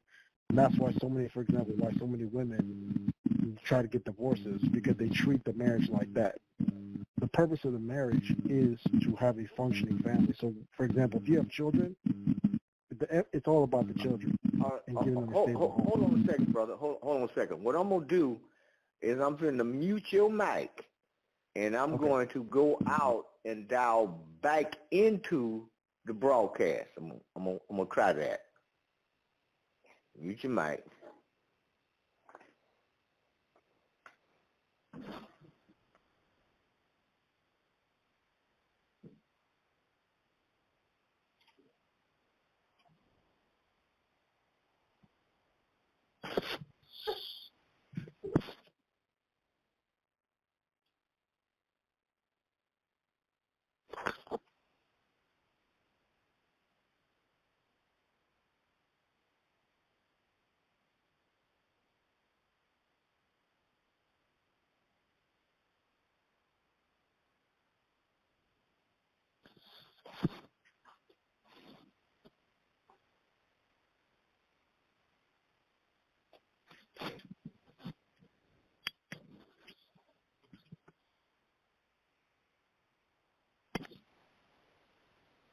Okay, brother, can you hear me now? Yep, I can hear you now. Okay, all right. Go ahead and continue saying what you were saying before I went out.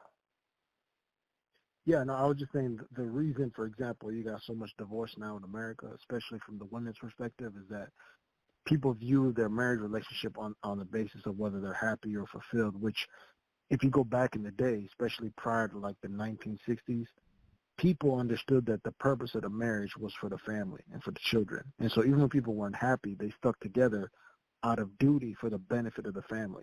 And that's why you had so much more stable communities in the past than you got today. Because today everybody got this selfish mindset of what makes me happy versus what's in the benefit for others more than just myself. And so that's why American society is falling apart right now.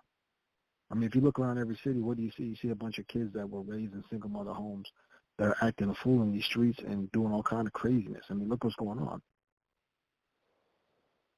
Well, I have to agree with you 100%.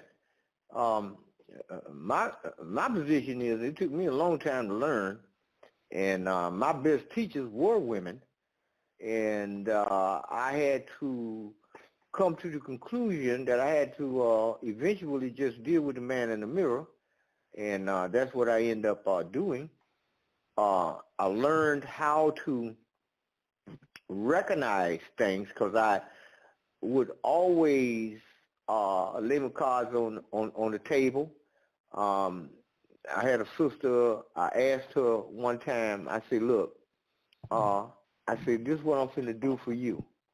I'm going to take you to dinner, and we're going to go out of town to dinner because I have a friend of mine that owns a brand new restaurant, and I told him I was coming and I want you to go with me because I got some things I want to say to you, and I want to lay this out because we seem to be getting along and pretty good, and I like you, you like me, and it's all good, so we're going to go do that." So we went down to St. Augustine to a Russian designed restaurant, and a friend of mine, he was a chef back here in the day, and me and him used to work together back in the kitchen, and I came in there, and he gave us the VIP treatment, and he had his dock that stretched out going out into the ocean, so me and her, we took a stroll out in the ocean, and I said, "This is what I want to talk to you about."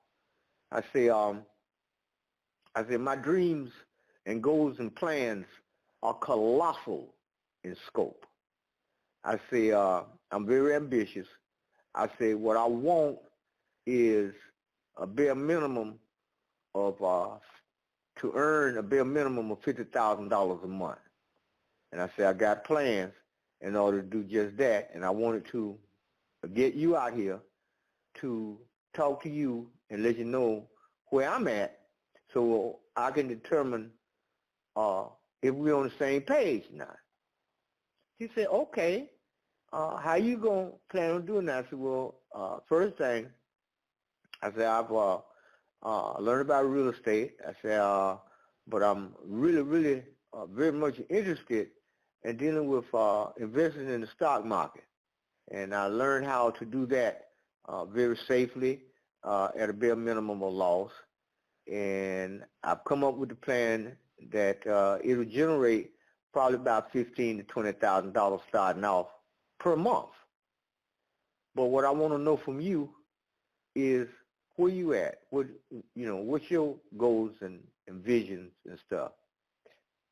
She told me that she envisioned having a hot dog stand and putting it on a corner downtown and selling hot dogs. I said, wait a minute. Hold on a minute. Because I said, well, how much income do you think that was? Well, I don't need all that because I'm retired. I'm a professional.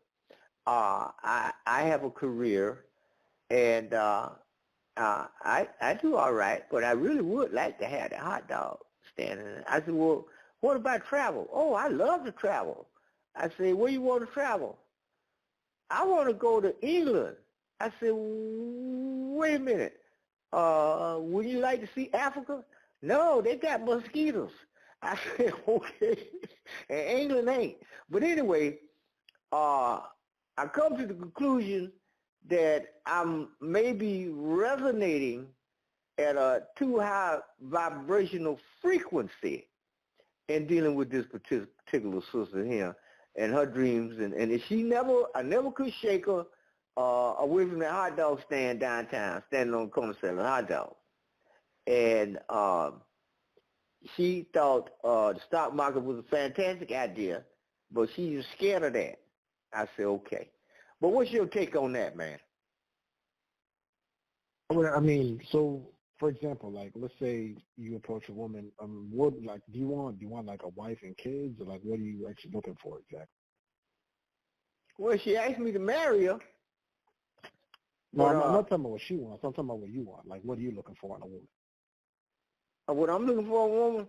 Well, I'm looking for in a woman I want her to resonate at the same high vibrational frequency of consciousness and awareness. That's number one. And then I'm looking at the mathematical situation too. I know about the compatibility and all this stuff, and I want to know what our take is on our ancient story, culture, and all of this stuff. But basically, you want basic like format. a submissive woman that'll let you be the leader? Or are you trying to be like equal partners with your woman, or like how do you want the relationship to be structured? Well, the thing is, I'm already the boss. I'm already got all of that. I would like her to be on the same level of playing field, but what I'm more interested in is what's inside her brain. I go beyond looks and all this stuff. I'm looking inside your mind. That's what I want to know, and that's only based on my own personal experience. When it comes to getting married or saying I do, that's my take on how I see it. Okay. Yeah, but now back to like for me, I'm looking more for a woman that plays a role, that will be submissive, that take care of the house, take care of the children. You know what I'm saying? I don't need a woman out here making money. I don't need that. I can make my own money. I'm able to do my own thing. I just want that. Okay. But I noticed that, and it's because I'm an immigrant, so I maybe have an outsider's viewpoint. I know here in America, you guys view women differently. Like you want, you treat you like women to have more power in the relationship, which is sort of, it's more of that's something you see in the West. You don't see that much in the rest of the world. And so I'm more fascinated by that dynamic. Let me ask you something. What country are you from? Ethiopia. Ethiopia. Okay. Yes, sir.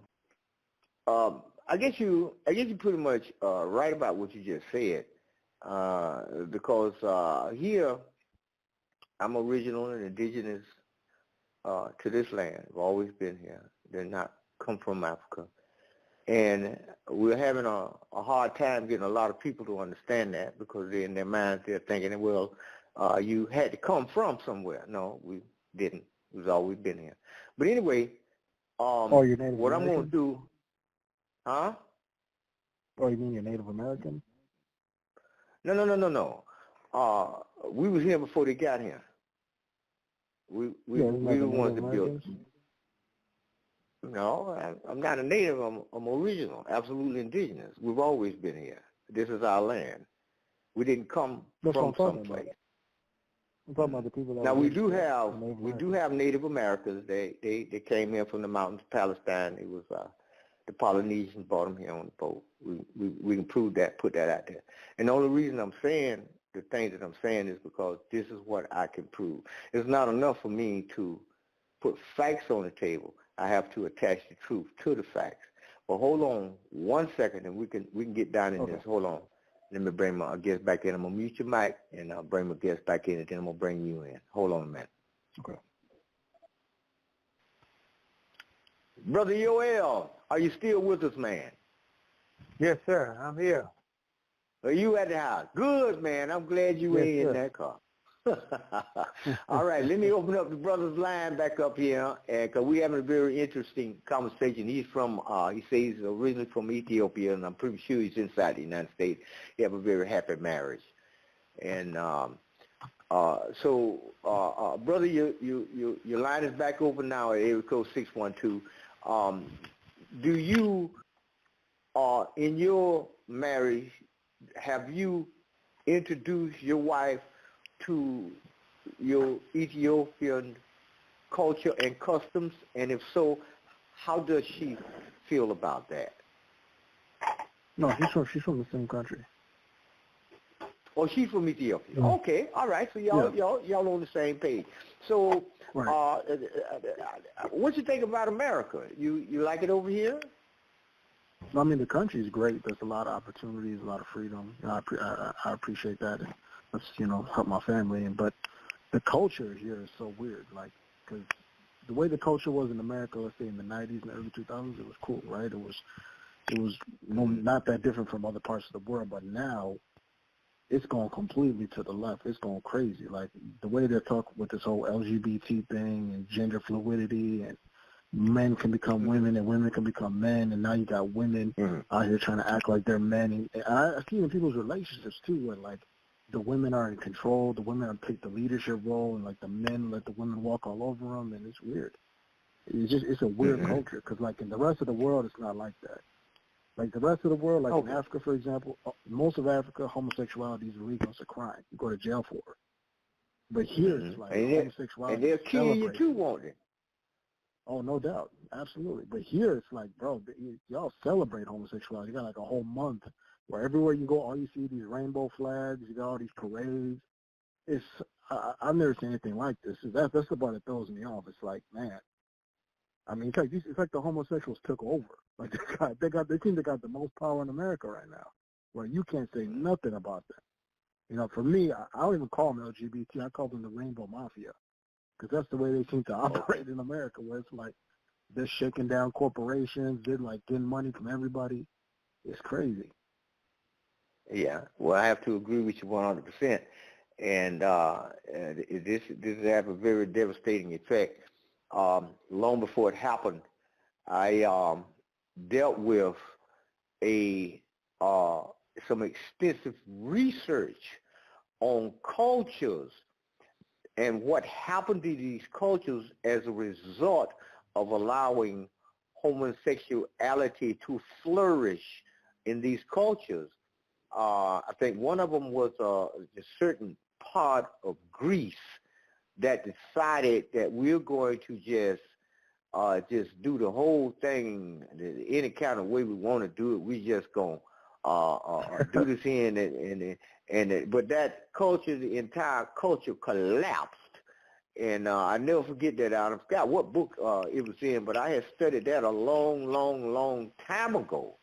But hold on 1 second, brother. Brother Yoel, I see your call dropping. You back in, man. Yes, I'm here. Okay, you want to weigh in on this thing what the brother just said?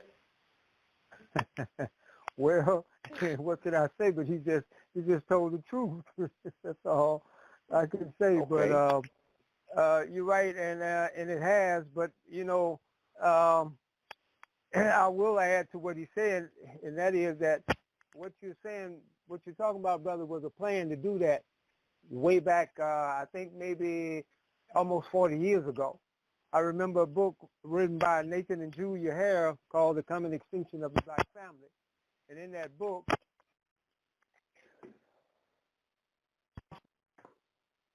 okay, brother Yoel, call is dropped. Come on back, brother. Okay. Call drop. His call has been dropping, but go ahead. I'm listening. Is he still on the line? Yeah. Okay, he just came back on. Hold on, man. Okay. Yeah. But okay, brother Yoel, you back. But your call keep dropping. They talked about how they had a plan, and I forget the name of the plan, to come with to push homosexuality in the black neighborhood to break down the fabric of the black family. Well, now it's 40 years later. Now you can see it. It's clear as night and day. Okay, so this was planned to be that way, and there's a reason behind it. You know, that's a whole nother show. But you can't really have what you call a stable or a I'm trying to search for the word, but you can't have the society with that kind of behavior, immoral behavior going on, and it becomes acceptable, okay? Because once that starts happening, then right after that, when they start pushing the homosexuality through the Barack Obama administration, the pedophilia start raising their head up a little bit, and bestiality begin to have a conversation too. So you're gonna let all the demons out of the closet when you open the door to one. They all want out. Okay, so it's leading to destroying and the decadence and destruction of this society as we know it. So that's what I have to say about that issue right there, you know.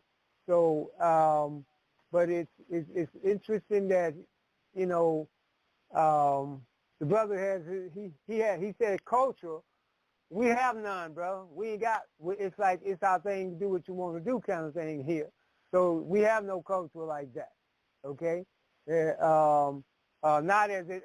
And when you get into the actual definition of what you call a culture, you know, we didn't come away after slavery. We didn't come away with putting one together because the one we had been destroyed and taken away from us anyway. So we never put one back together. What we're doing right now is we're just doing some stuff, okay?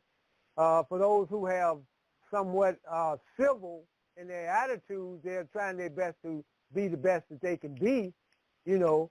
But when it comes to the subject we're talking about tonight, marriage, of course, the Muslims got a saying. They say marriage is one half of a Muslim's faith. In other words, whatever he does inside, he or she does inside Islam, he can only get 50% for that. The other 50% he has to find another man, or she has to find another man, or he has to find another wife in order to complete the whole 100%. You know, and then the other thing about it is when you talk about family. We mentioned this before, Tarhaka, and it goes back to an old African proverb that goes, the ruins of a nation begins in the home of its family. And so if you got decadent and unstable families or what you call dysfunctional families, then you're going to have a dysfunctional nation. And that's what we have here today. Okay? So that's what I have to say about that. All right, Brother Joel. Brother, hold on a minute. Let me add a little bit more to what he was saying. I'm going to tell you a little story, and I view this as the magnitude, the depth of the magnitude of this kind of thing, because this happens, it's in the air, it's in your television programming, it's inside your hospitals, and this is how this stuff is being done. It's in the food and the water you eat and drink and stuff. And so this is all a part of it. Now, one day I was working on a job, and the supervisor, he wanted to get some men together to do a certain job. And there was this little guy over there that considered himself a woman. And he was over to the right. And the guy that was picking the men, he said, well, I need one more man. I said, well, there go a man standing right there. I said, he's not a woman, he's a man standing right there. And this boy, he got mad with me. And you don't know what you said, and I'm standing there. I got a lockback 90s knife in my pocket, and I'm like, I sure hope you ain't finna come over here, because we finna have some bologna for everybody to eat by the time I get through stabbing and slicing you. And he realized that, and he backed up. And the boy that was looking for the man, he turned to the boy and said, well, would you like to? No, I'm not cut out for doing that sort of thing. You have to go and find someone else. I'm just not cut out for that sort of thing. Man, you talking about somebody was mad? I was mad. But I said, ain't nothing for me to do but calm down, because this here kind of situation is going on, and I mean, this has been going on for a long time, because we live right next door to this man. It was an old man that lived in the house next door, and he was the grandfather, and the wife and father had passed, but the grandfather, he had the house, and then he had one of the family members' uncle that lived up there. This guy was a giant, man, and he was a big administrator over to the college, but you couldn't tell him he wasn't a woman. And every day he come home, him and the old man, they get into it and they go round and round. But one day, that joker came home, he started arguing, and all of a sudden, we heard gunshots going off. Pop had done shot him to death up there. They had to take him up out of there and take him to the morgue because he shot him straight through the heart with a .22 and killed him instantly. Now this thing right here is real messed up in our society, so you have to ask yourself a question. Why is the so-called black man in this country that's been here all these years, why is he constantly under attack? And he's been under attack for years and years and years. We've come to the conclusion, based on the new information that's coming out here now, the reason why is because this is his land. He owns this land. He was here before anybody ever came here. He didn't come from nowhere. He's always been here, and this is his land. And this is what the problem is, because the information is coming out now. It is being made public record to where he is, where he's always been, and not only in the United States of America, South America, Brazil, Argentina, Cuba, Jamaica, the islands. And what they was doing was they hatched this counterfeit information telling you that all of y'all came to this country from Africa. That is a lie. We always been here, and this is our land. And this is part of why they shot Martin Luther King, because he told you that the black man is languishing from one end of America to the other. He is exiled on his own land. That's exactly what he told you. Did the same thing to Malcolm. It's not his land anymore. That's obviously not the case. That's not how the world works. You know what I'm saying? A big part? So, for example, what did you say now? I didn't hear you. I said it's not their land anymore, because that's not how the world works. The world doesn't work in the concept of you got this land. Let's say you put a flag. Let's say you go 10,000 years ago, right? Let's say 10,000 years ago, Google people show up on a piece of land. It doesn't mean from that point on, just because they were there, it doesn't mean that's their land anymore. The way the world is, I don't understand. I can hardly hear you. Speak up. Say that again now. Okay, so the idea that like land belongs to somebody, there's no concept that land belongs to anybody. For example, let's say someone came here 10,000 years ago, right? They were the first people that arrived on this land, right? Just because you happen to get there first, it doesn't make it yours. If you study human history, wait a minute. Hold on a minute, brother. Yeah. Hold on. What I'm saying to you is that we didn't come from anywhere. It doesn't matter where you came from. It doesn't matter if you were here first or any of that. The way human history has always been is the survival of the fittest.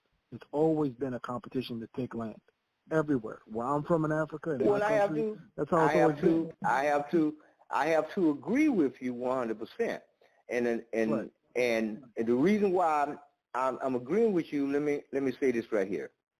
All right, now, right over there in Peru, you got the largest pyramidal structure on the planet. You can take the Great Pyramid of Giza and put 2 or 3 of them in this thing.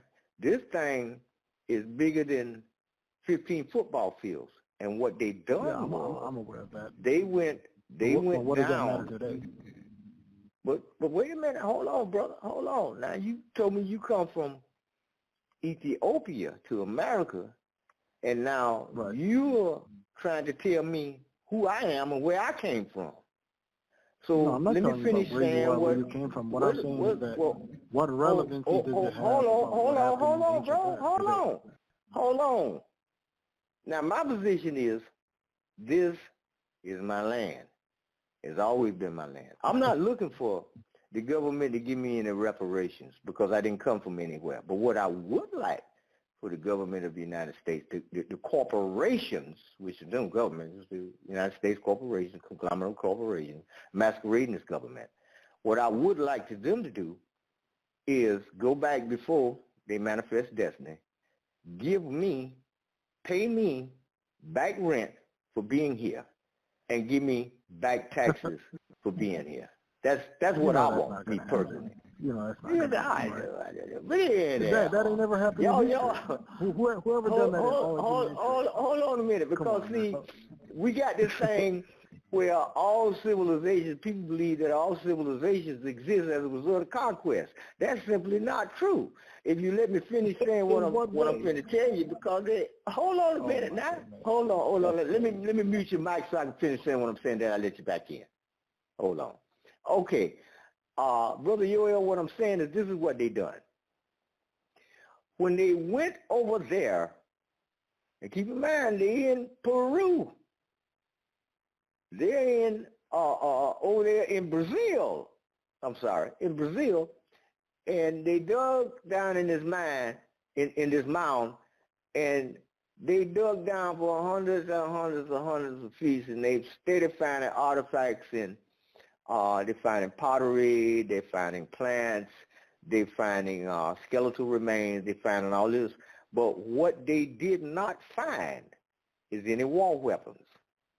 So what they did was they invited two scientists over to continue the search, because these scientists, in their mind, they believe that all civilizations began as a result of conquest and robbery and murder and violence. But that was not the case over here, and they would, after they'd done everything that they could possibly do, they found absolutely no war weapons. So in other words, what we had here, and we're talking about the same identical people that look just exactly like me, and we down thousands of feet down in the earth digging this stuff up. So we have a people who were here dating all the way back hundreds of thousands of years of what we could find. And then keep in mind, this is minus having any access to Lemuria or Atlantis. But we're right here in this hemisphere.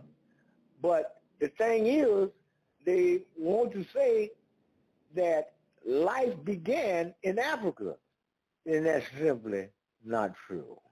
Life began in the Americas. And we've always been here and living in peace and tranquility until other people and stuff that came in here. Just like the guy was saying on the other plug that I ran on last week's show, he told you where the Native Indians came from. They came from Palestine. When the people went up there and got them up out the mountains and brought them here. And the Europeans asked them, did y'all build those mounds there? They said no. And it's in their own tradition. We didn't build a mound. That was there when we got here. Now, when it comes to ownership of the land, this is the way I see it. If I'm here first, this is my home. What I need to know from you is, when did I invite you here? Can you provide me with a contract clearly showing that I agreed to let you come here? And in the first place, and if that don't exist, how you gonna come here and claim anything in my house? How can you come to my house on invitation, look over there in the corner and see a lamp in the corner and tell me that, well, I'm gonna have to confiscate that lamp because I discovered it? Amazing. But anyway, let me open up the brother's line again. But before I do, Brother Yoel, you got what's your take on this, man, before I open up the brother's line? Well, first of all, I understand what the brother is saying. It's something to say, but I take the position that if we want to talk about ownership now, or we want to talk about, even if we don't talk about ownership, when, like you said, if I'm sitting on the property, you don't get to come here and take me off the property and take over it because you came in with your conquest, with your gun, your violence, and you did what you did to take this. No, if we don't use that rule, then we got to go back to saying, well, why are we paying the Jews? Why are the Germans paying the Jews? Why are they paying the so-called Native Americans, money? Every year they pay them money. Okay, so for what are they paying them for then? If they through conquest they took it, and this connected the so-called Native Americans from the ownership because they conquered them, but yet they still paying them. Okay, British, the Haitians are paying the British for what? They paid them reparations for what then? They through war, made them go back home and leave us alone by fighting back. And they won, and they sent Napoleon back to France. So why would we want to pay France any money when they came in and intruded on us in our land here in Haiti, and they couldn't do it? So now the talks start, and now you want me to pay you some money for what we did to you fairly. So why is that? And if we ain't gonna talk about that, then if we ain't gonna talk about those issues, then there's no need to bring them up if they ain't gonna go back on that and reverse all of that kind of stuff and give them people their money back. Because if we were here first, then somebody needs to pay me for damage to person and property. And I feel like they should pay for damage and property. Well, I feel the same way. If you had your house, like you said there, and somebody walked in and claimed your lamp, well, maybe hold up now. You took my lamp, so you need to pay me for my lamp. That's damage. In this world, spiritually, you're good unless you intrude or invade or do damage to somebody else's person or property. Okay, so they did damage to person and property. I don't care if it was through conquest or not, because you had more guns and all this kind of stuff, and you came in and you took something. That don't make it right. If that's the case, you need to go let them guys out of jail when they went and took what they took. Then the white man came in and locked them up and put them in jail for taking what they took. They did the same thing they did. Well, okay, so that's all. I have to agree with you on that, Brother Yoel.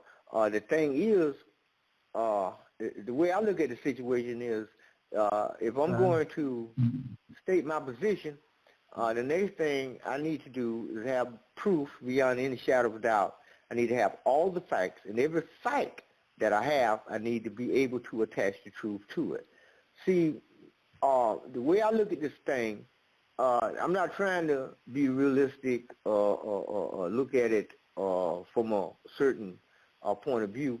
I just know what I know for a fact, and this is what I can prove.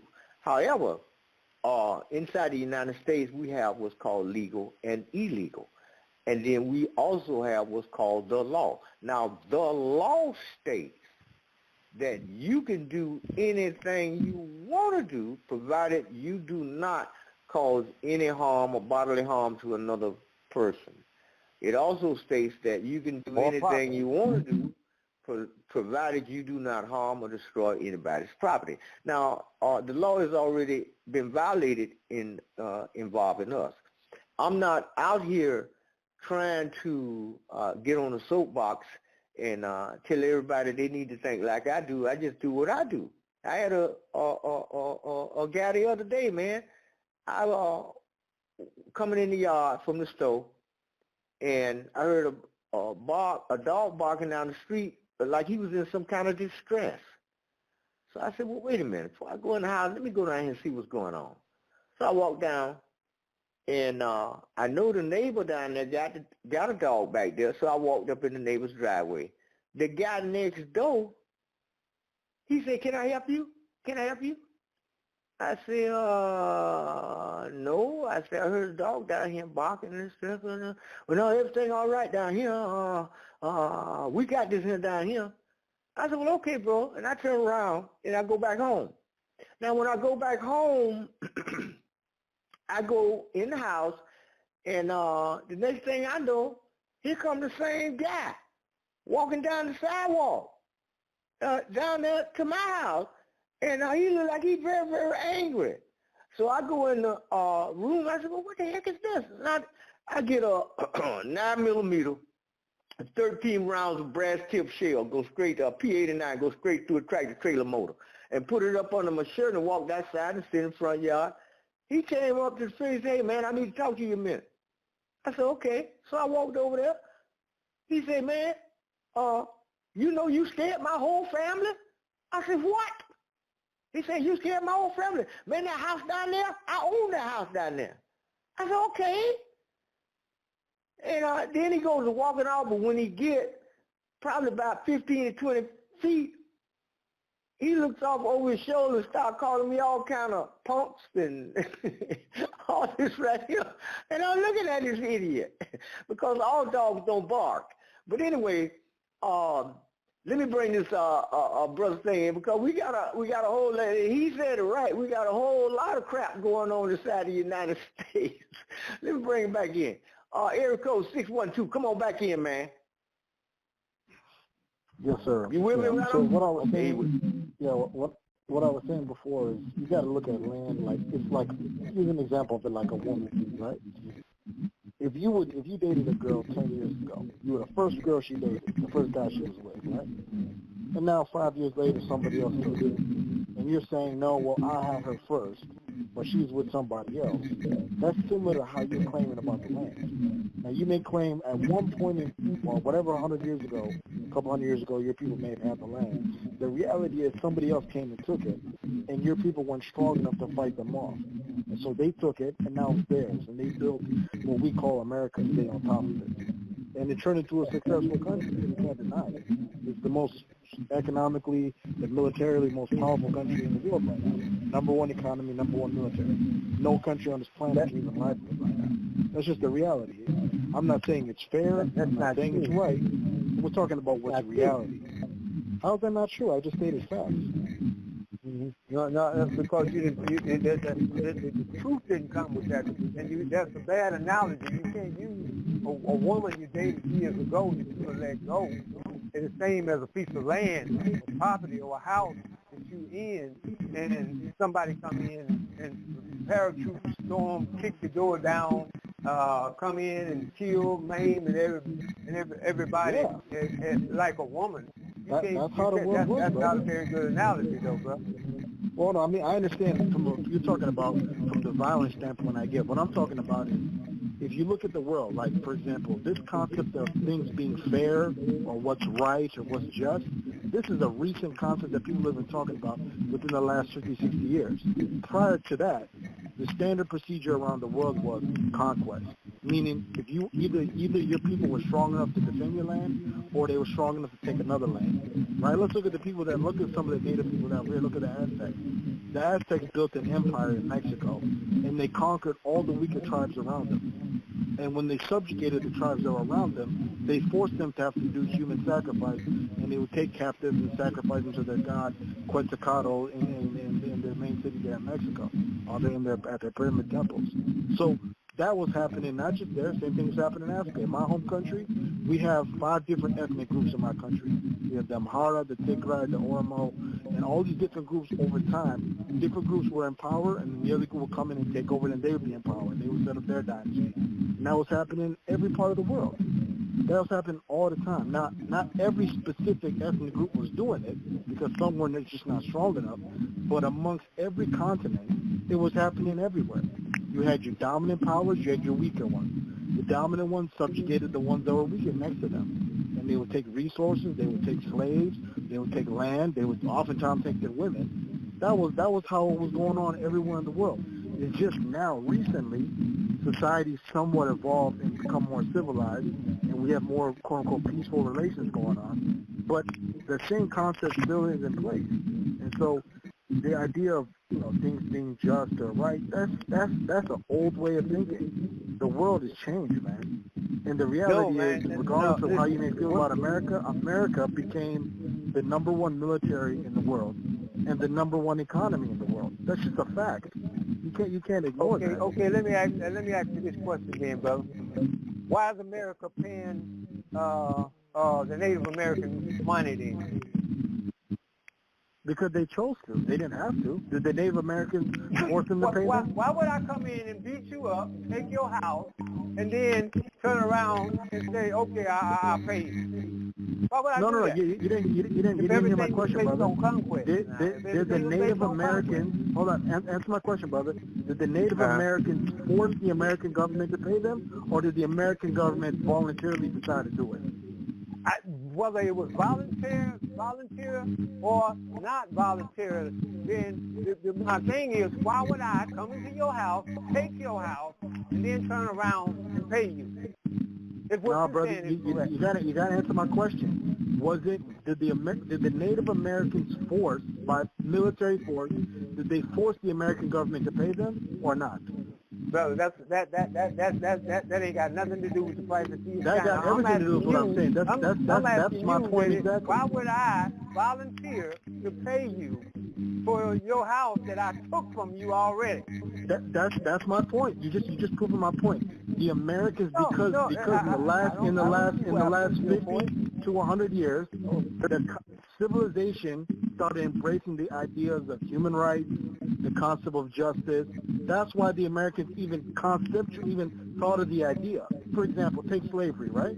Slavery was a worldwide institution. It was a massive, financially prosperous industry all over the world, right? In Britain and England, in England and America, you had a movement come up, abolitionist movements that wanted to end slavery and end the slave trade. Now, that entire movement was done voluntarily by people motivated by conscience, not because the slaves rose up in a revolt and forced the Americans and the British to stop the slave trade. So when you talk about governments or organizations or people groups who voluntarily make changes in their society, that's on them. But what I'm talking about is when it's by force. So this land was taken by force. They didn't come in here and the Native Americans didn't hand it to them. The Europeans showed up and said, we're taking this. We see this great land with all its resources, and we're going to take it. And when they took it, no one stopped them. So once they got it, what did they do with it? They turned it into the most successful country in the history of mankind. This is a $15 to $20 trillion a year economy with the world's most powerful and expensive military that has ever existed in the history of mankind. You cannot deny that, man. That's just a reality. They did it. You may think it's wrong, you may disagree with it, but you cannot deny the result. They turned it into the most successful country ever, man. You got to give them credit for it. Whether you like it or not, it's a fact. Hold on a minute. Now, his call dropped, and he's back, and I'm going to mute your mic and bring him back in so he can get his point. Just hold on a minute now. Okay, Brother Yoel, you back now, because your call dropped, you back. It sounds like first and foremost that he admired this criminal. Then you need to go home and see what the hell. Well, maybe not he at home, because he sounds like he okay with what you're fussing about his decadence in homosexuality for then. That's the culture here. If you don't like it, then what? You pack up and you go home. Okay, but he paid. I will say this: that he decided he voluntarily paid him because he shamed him for taking his land. So now he decided to pay him. But why should I have to shame you for taking something that's mine? And why would I pay you if I took it in the first place? With all my mighty war material and all that kind of stuff. That doesn't make any sense to me. Okay? And when the time that you're talking about conquest, and the time that he's talking about you when the whole world is already falling down in decadence. Okay? So that's you when you were losing your consciousness of who you were, and that includes Africa, all of Africa, even Ethiopia. You mean to tell me you don't recall and you ain't been taught that at one time you had no war, you had no prison, and all of that kind of stuff? You didn't go to war with each other? You don't recall those days? They that old that you don't remember them, or what? Because that doesn't make any sense to me. Sound like you're breaking up, Brother UL. Hold on a minute. Oh, okay. I was moving for a moment, but okay. So I'm just saying that if given when you talk about conquest, when that African developed that mind set, he was already falling. Okay, to in decadence himself to where he is right now today, because Africans are doing Africans right now. So we know that they failed to decadence because they ain't right. They ain't the African they used to be. They're new African now. They doing each other, even without the European involved, right? So I'm just saying that if you want to hinge this on he voluntarily paid it, I don't care. Just because you can come to me and you take my car, don't mean my car belongs to you. That's still my car. Okay. 100%. We're gonna take a little break. I'm gonna mute your mic, and we're gonna go to the next segment, and we're gonna deal with this interracial dating. So y'all right. hold on a minute as the thing continues, and we'll be back. And I certainly appreciate the brother calling in. Brother, you just hold on. We'll be right back with you, but we're going to deal with, we're going to be gone for a few minutes. We're going to deal with the black generation. I'm going to run this up plug, and then we can get down into that. So all across social media, I hear these conversations. I see these conversations about marrying other races, interracial marriage. Seems to be the answer, because we can't get along with each other. Maybe we should just marry someone who doesn't look like us. But is that really what's happening? Is that really the case? In this video, we'll find out if the statistics bear out what social media says.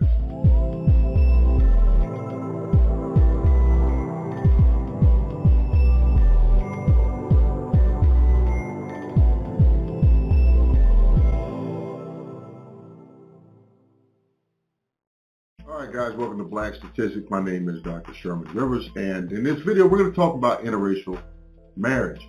You know, we have all these stereotypes about who's marrying who, and you hear a lot about black men are leaving the black community and they're marrying white women. And then you see on social media, you see these conversations where black women are saying they're tired of putting up with black men's mess, so they're going to marry white men. But again, I wanted to see if the statistics mirrored the conversations that I saw happening. What I found out is that they didn't. This is pretty interesting. If these are the kind of things that interest you, you know, the statistical data, what's really going on within the black population, the black community, you may want to subscribe to the channel, because I'm going to be putting out a lot of videos talking about topics like this. Now, who this channel's not for, if you like the drama, the entertainment, the excitement, what's going on with this star and what's going on in the news here, it's probably not the right channel for you. I mean, some of these things come into play, but this is not a channel about what Jay-Z and Beyonce is doing. Okay, I'm not really concerned about that. I'm just looking at the facts, the data, and statistics. So if you're looking for a little more excitement like that, you probably don't want to subscribe to the channel. There are tons of other YouTube channels out there. I'm sure they'd be happy to have you. I'd be happy to have you here if you're interested in hearing this type of information. So if you're interested or open, subscribe. If you're not really, don't subscribe, because all it does is hurt the algorithm. And I want to make content for people interested in hearing. So back to the topic.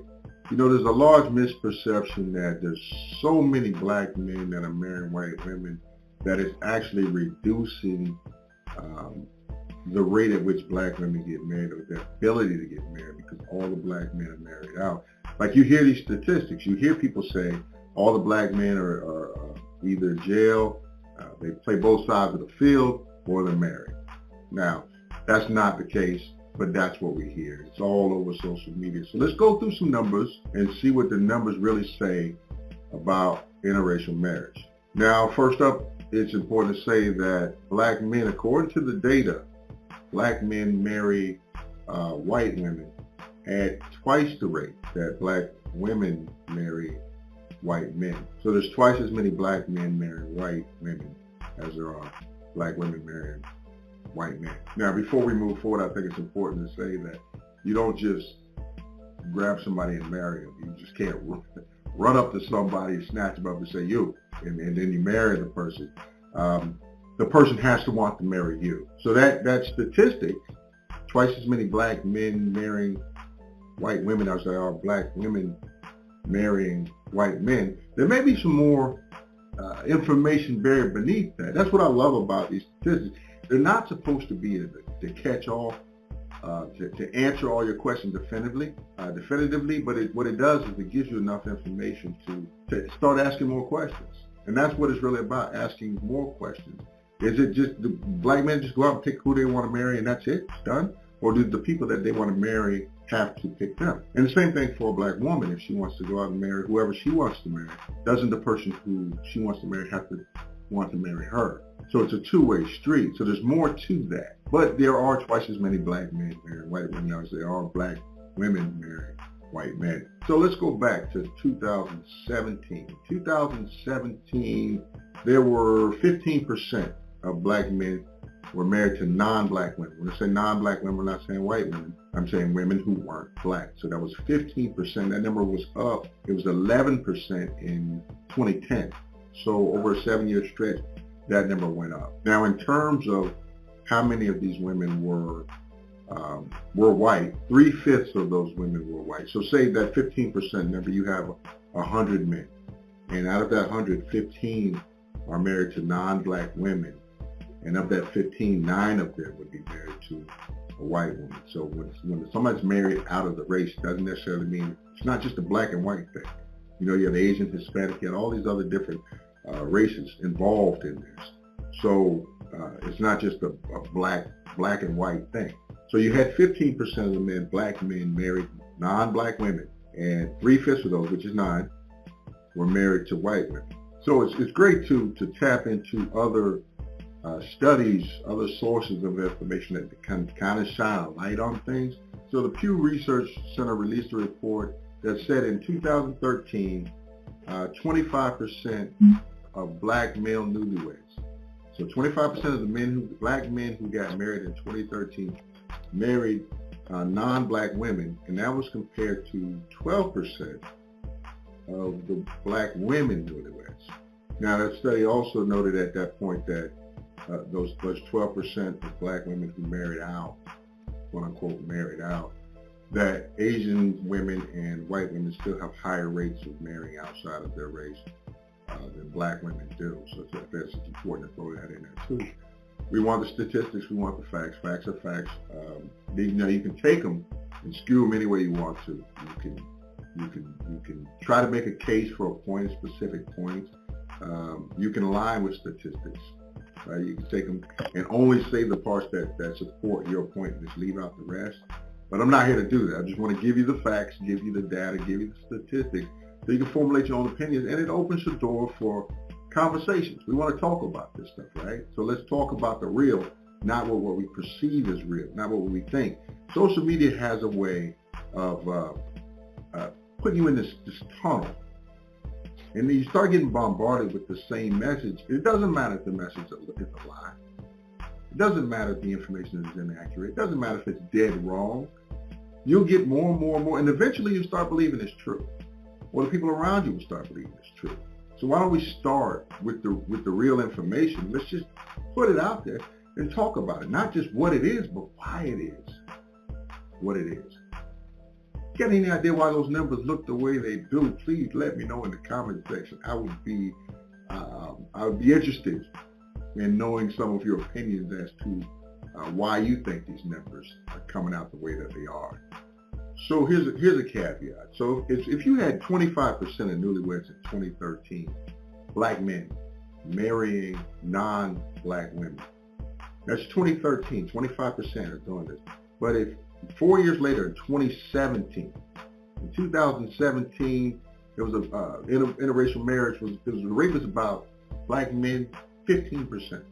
So if you had that many getting married in 2013 and the numbers only 2015, only 15% in 2017, what does that tell you? And this is what I love about the data.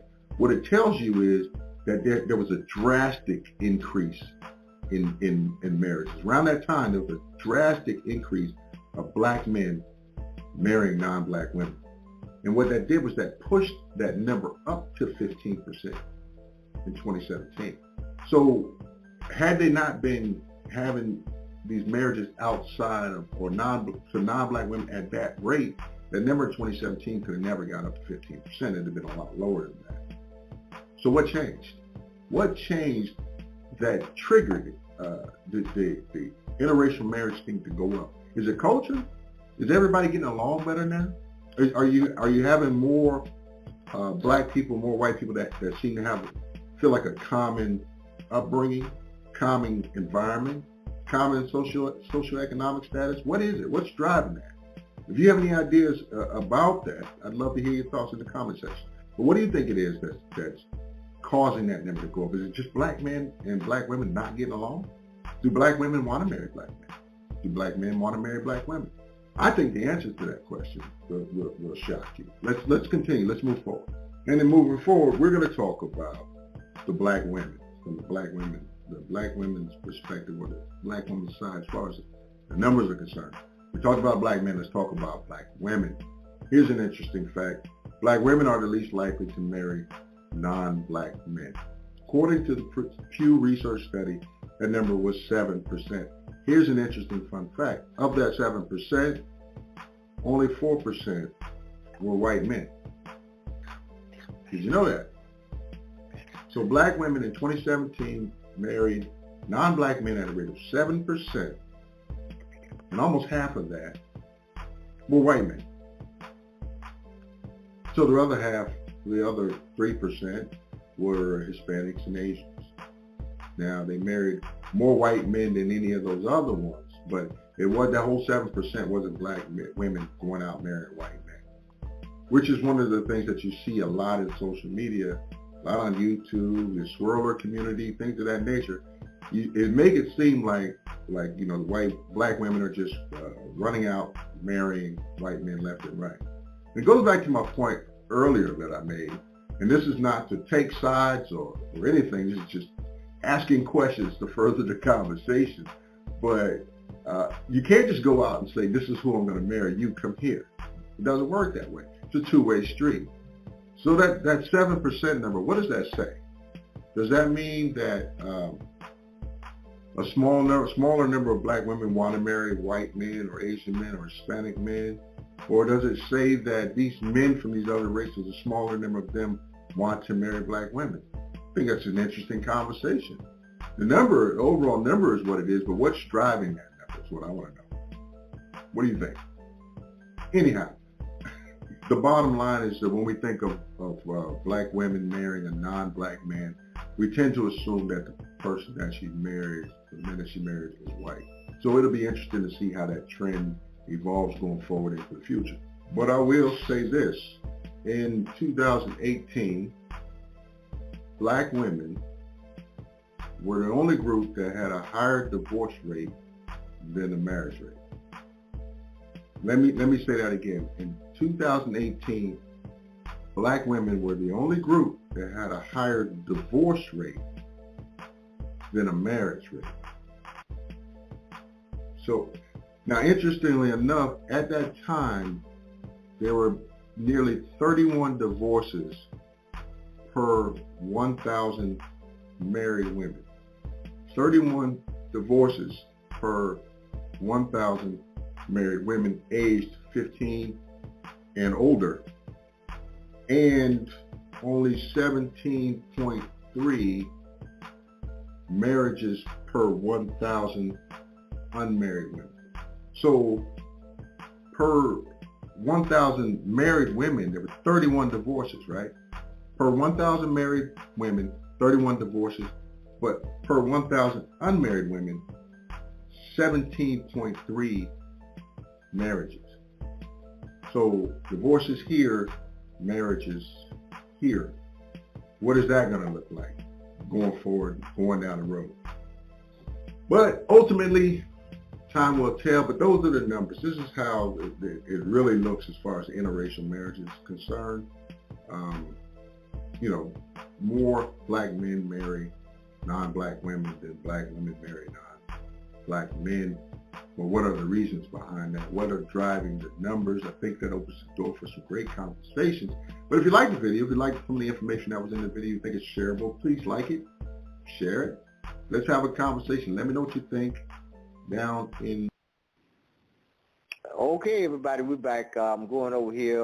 Seems that my other brothers, I don't know if his call was dropped or but he decided to leave. But area code 312. 312, you still with me? Yes, sir. I'm still with you. All right, you calm down over there, brother. Hey, look, hey, I'm sorry. Yeah, but if the brother's still listening, I'll just say this to you. You got to be careful that who you can bring that conversation to right there, that he just brought because hold on a minute. Let's see, okay, because I mean, what he said in essence was the Caucasian conquered this.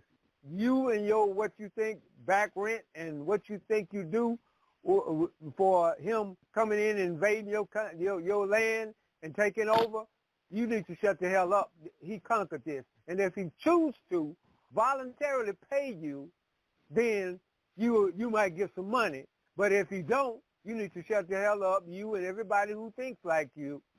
That's war talk right there. And it's an insult to us as a people. It's saying all of y'all crazy, shut the hell up, and deal with it. We conquered it.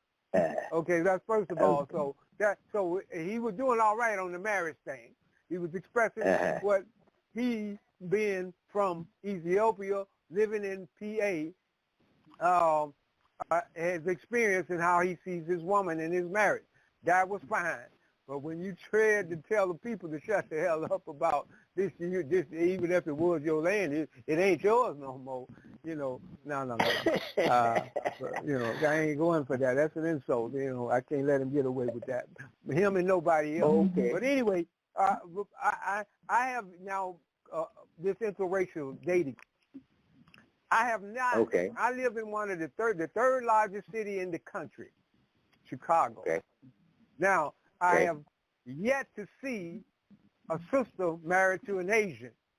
Now, I know my city is like being down south. This is up south, like Malcolm said, and it's still segregated here in Chicago, much as other people in other places, they might be mixing and mingling, like in New York and places like that, and maybe California or something. But here, I have yet to see in my 60-plus years and my 40 of those in the city of Chicago, a sister with an Asian.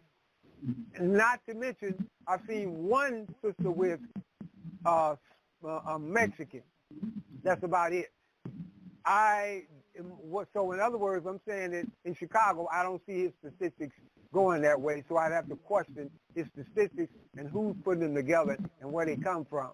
Now, I would probably go a little bit easier with the men with women. I mean, black men marrying white women, but I don't see that either. I see more sisters with white men than I see brothers with white women, So I just don't see it in Chicago, where maybe they're showing up and they're doing these statistics off of some other city. But because I know they know Chicago is segregated, seriously segregated, okay? So maybe they're getting them from somewhere else. But I think that, the sisters, but then the question comes down to this for sisters and us ourselves is how much are we willing to go through to stick to your people?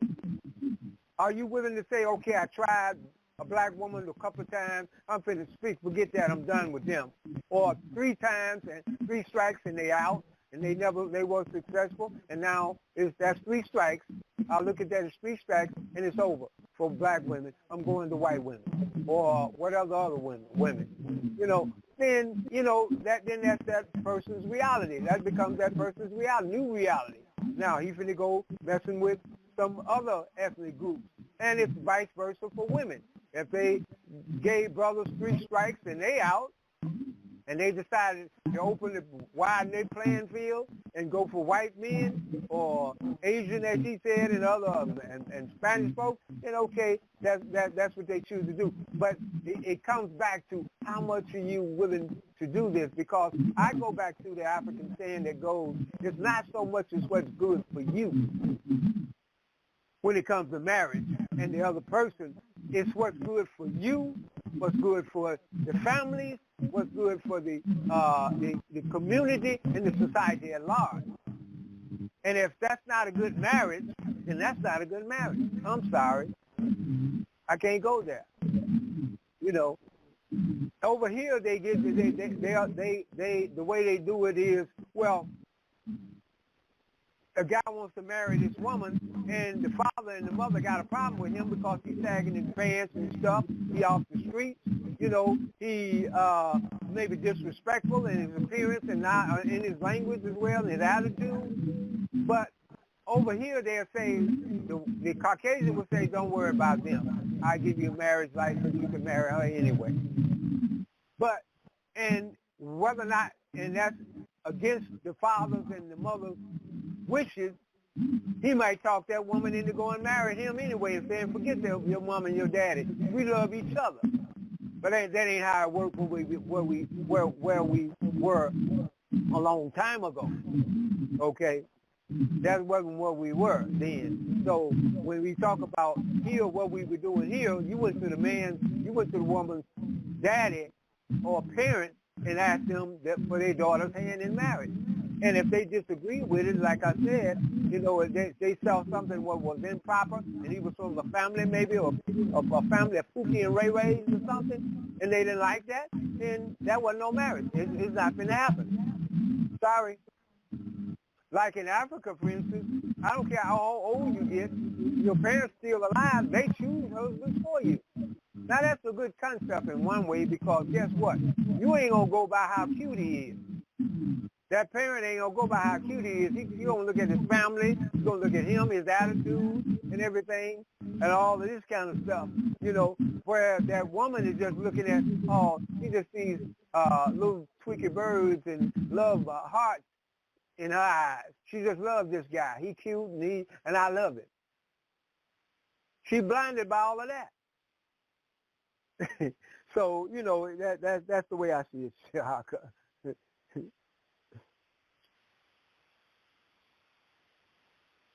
Are you there? Am I still there? Tarhaka. Okay, well, anyway, I guess it's just me on the show right now. So, no, I'm right here with you. I had to, okay, for some reason or another, I don't know what the problem is, but for some reason or another, doing the broadcast, stuff stopped breaking up. I can't figure it out. I don't know why this kind of stuff be going on, man. But I'm getting kind of tired of this here business here. But anyway, we down to 8 minutes, and what I want to do is read this book list into the broadcast again, and keep in mind I'm going to send you a copy of it. The first book I want to bring the audience attention to again is The Black Woman's Guide to Understanding the Black Man by Shahrazad Ali. Then we have The Black Man's Guide to Understanding the Black Woman by Shahrazad Ali. Then we have Blueprint for Black Power by Professor Amos N. Wilson. Then we have The ABCs of Writing Winning Business Plans by Garrett Sutton. The next is Protecting Your Number One Asset by Michael A. Lecter. Next is Own Your Corporation by Garrett Sutton. Then we have Love by the Numbers by Glennis McCants. The next is The Secret Science of Black Male and Female Sex by T.C. Carrier. The next is The Developmental Psychology of the Black Child by Professor Amos N. Wilson. Then we have The Magic of Thinking Big by David J. Schwartz. And then we have The Huguenot Bartholomew Dupuy, His Descendants, by Reverend B.H. Dupuy. Then we have Edgar Casey on Atlantis by Edgar Evans Casey. And then we got the Bernhardt Concise Dictionary of Etymology. And then we got the Etymological Dictionary of the English language. And then we got Moors and Masonry by Brother Abdullah L. Talib Bosaya Bey. And the final book is the Emerald Tablets of Hermes and the Kabbalion. Let me add, Brother Yoel, first of all, and I keep trying to get people to understand this here, because the brother was trying to tell us how great that America is and how powerful it is and the richest country in the world and stuff. But let me deal with this little money segment. For instance, the United States of America had the Treasury Department that prints out paper currency by the tons. But there is absolutely not one single ounce gold backing up not one single dollar. So how much money does America have? Zero. Now, we come to consciousness. And the situation goes this way. As long as you believe that you got money, and keep in mind, you ain't got no gold backing it up, so you ain't got no money. So you are in the belief that this fiat currency is money, and that America is supposed to be so wealthy and powerful. And the reason why is because people believe this stuff. It doesn't have anything to do with the realization of the facts of money and what money is and what real money is and what false money is not. It doesn't have anything to do with that. Then we have the situation where, and this is one of the reasons why I'm having these broadcasts and stuff, so that people will wake up and really gain some consciousness and understand, number one, who you are and what is rightfully yours to have. This is your land. You didn't come from someplace else. They kidnap you from Virginia and sell you in Jamaica. And then they'll go over there in Mississippi, kidnap you from there and sell you in Georgia, and then go up to Chicago, kidnap you there and sell you down in Alabama. So this is the kind of thing that's going on, because I see that people still have this thing in their mind that of slavery, where they brought all these Africans over here from slavery and put them in America, which is simply not true, man. We had we got the people in Africa Town, which is supposed to be the last ship, slave ship that came here. That settlement's there. Then we got the Gullah Geechees up there in Virginia and the Carolinas and stuff that they brought here. But outside of that, all this slavery business with all these millions of people that's supposed to come over here was a lie. And the reason why we are under such an attack, because the Europeans know that this is your land. The native Indians, they came here from Palestine. They went up in the Palestinian mountains and got them. The Polynesians are the one done that. They come from down from South America, brought them over here and put them on this land. And to this day, when people come from, even the Palestinian Liberation Army comes from overseas over here, the first people they want to see is the Native American Indians, because those are their relatives. But we are here, and we've always been here, and the hard part that people have is the fact that they can't fathom in their mind that we didn't come from somewhere. They got a whole lot of historical jargon and stuff in their mind, but the only thing I'm telling you is the facts, and the facts that I'm telling you can be verified. But anyway, we're down to 3 minutes, Brother Yoel. You want to give us your 411 and how we get a hold to you, get them books, man? Yes, sir. Okay. At Underground Bookstore in Chicago, okay, 1727 East 87th Street in Chicago. Telephone number 773-768-8869. 773-768-8869. Or you can email me at undergroundbookstore1, the number 1, at gmail.com. undergroundbookstore1 at gmail.com. That's how they can get in touch with me. And I'd be happy to get those books, and many of them, those I already have. And if they want to purchase those books, then they can give me a call or email me. Website is being repaired. So that's it.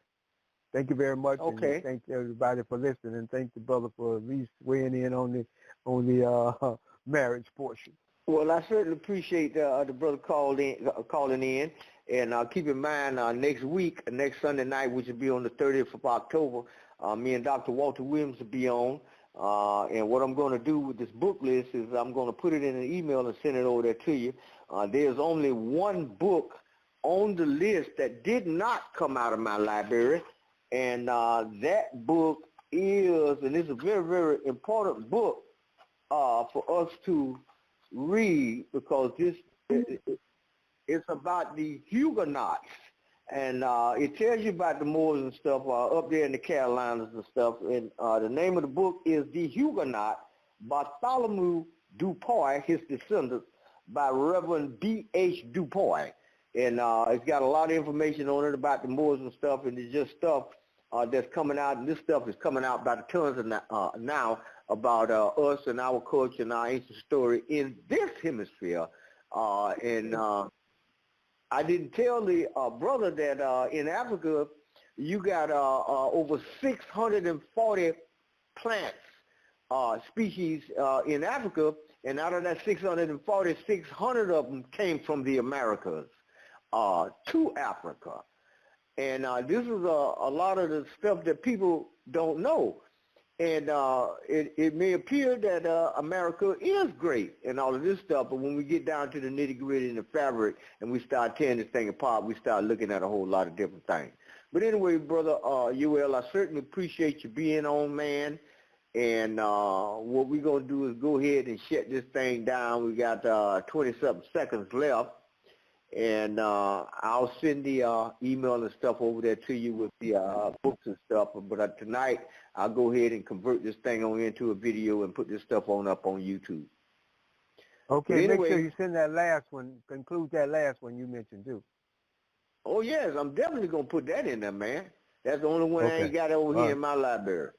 All right, I'm going to mute your mic, and we're going to go and shut on down. Okay, ladies and gentlemen, I certainly appreciate y'all being here. And I hope y'all got something out of the broadcast. I've been your host, Tarhaka Amana L. And until next time.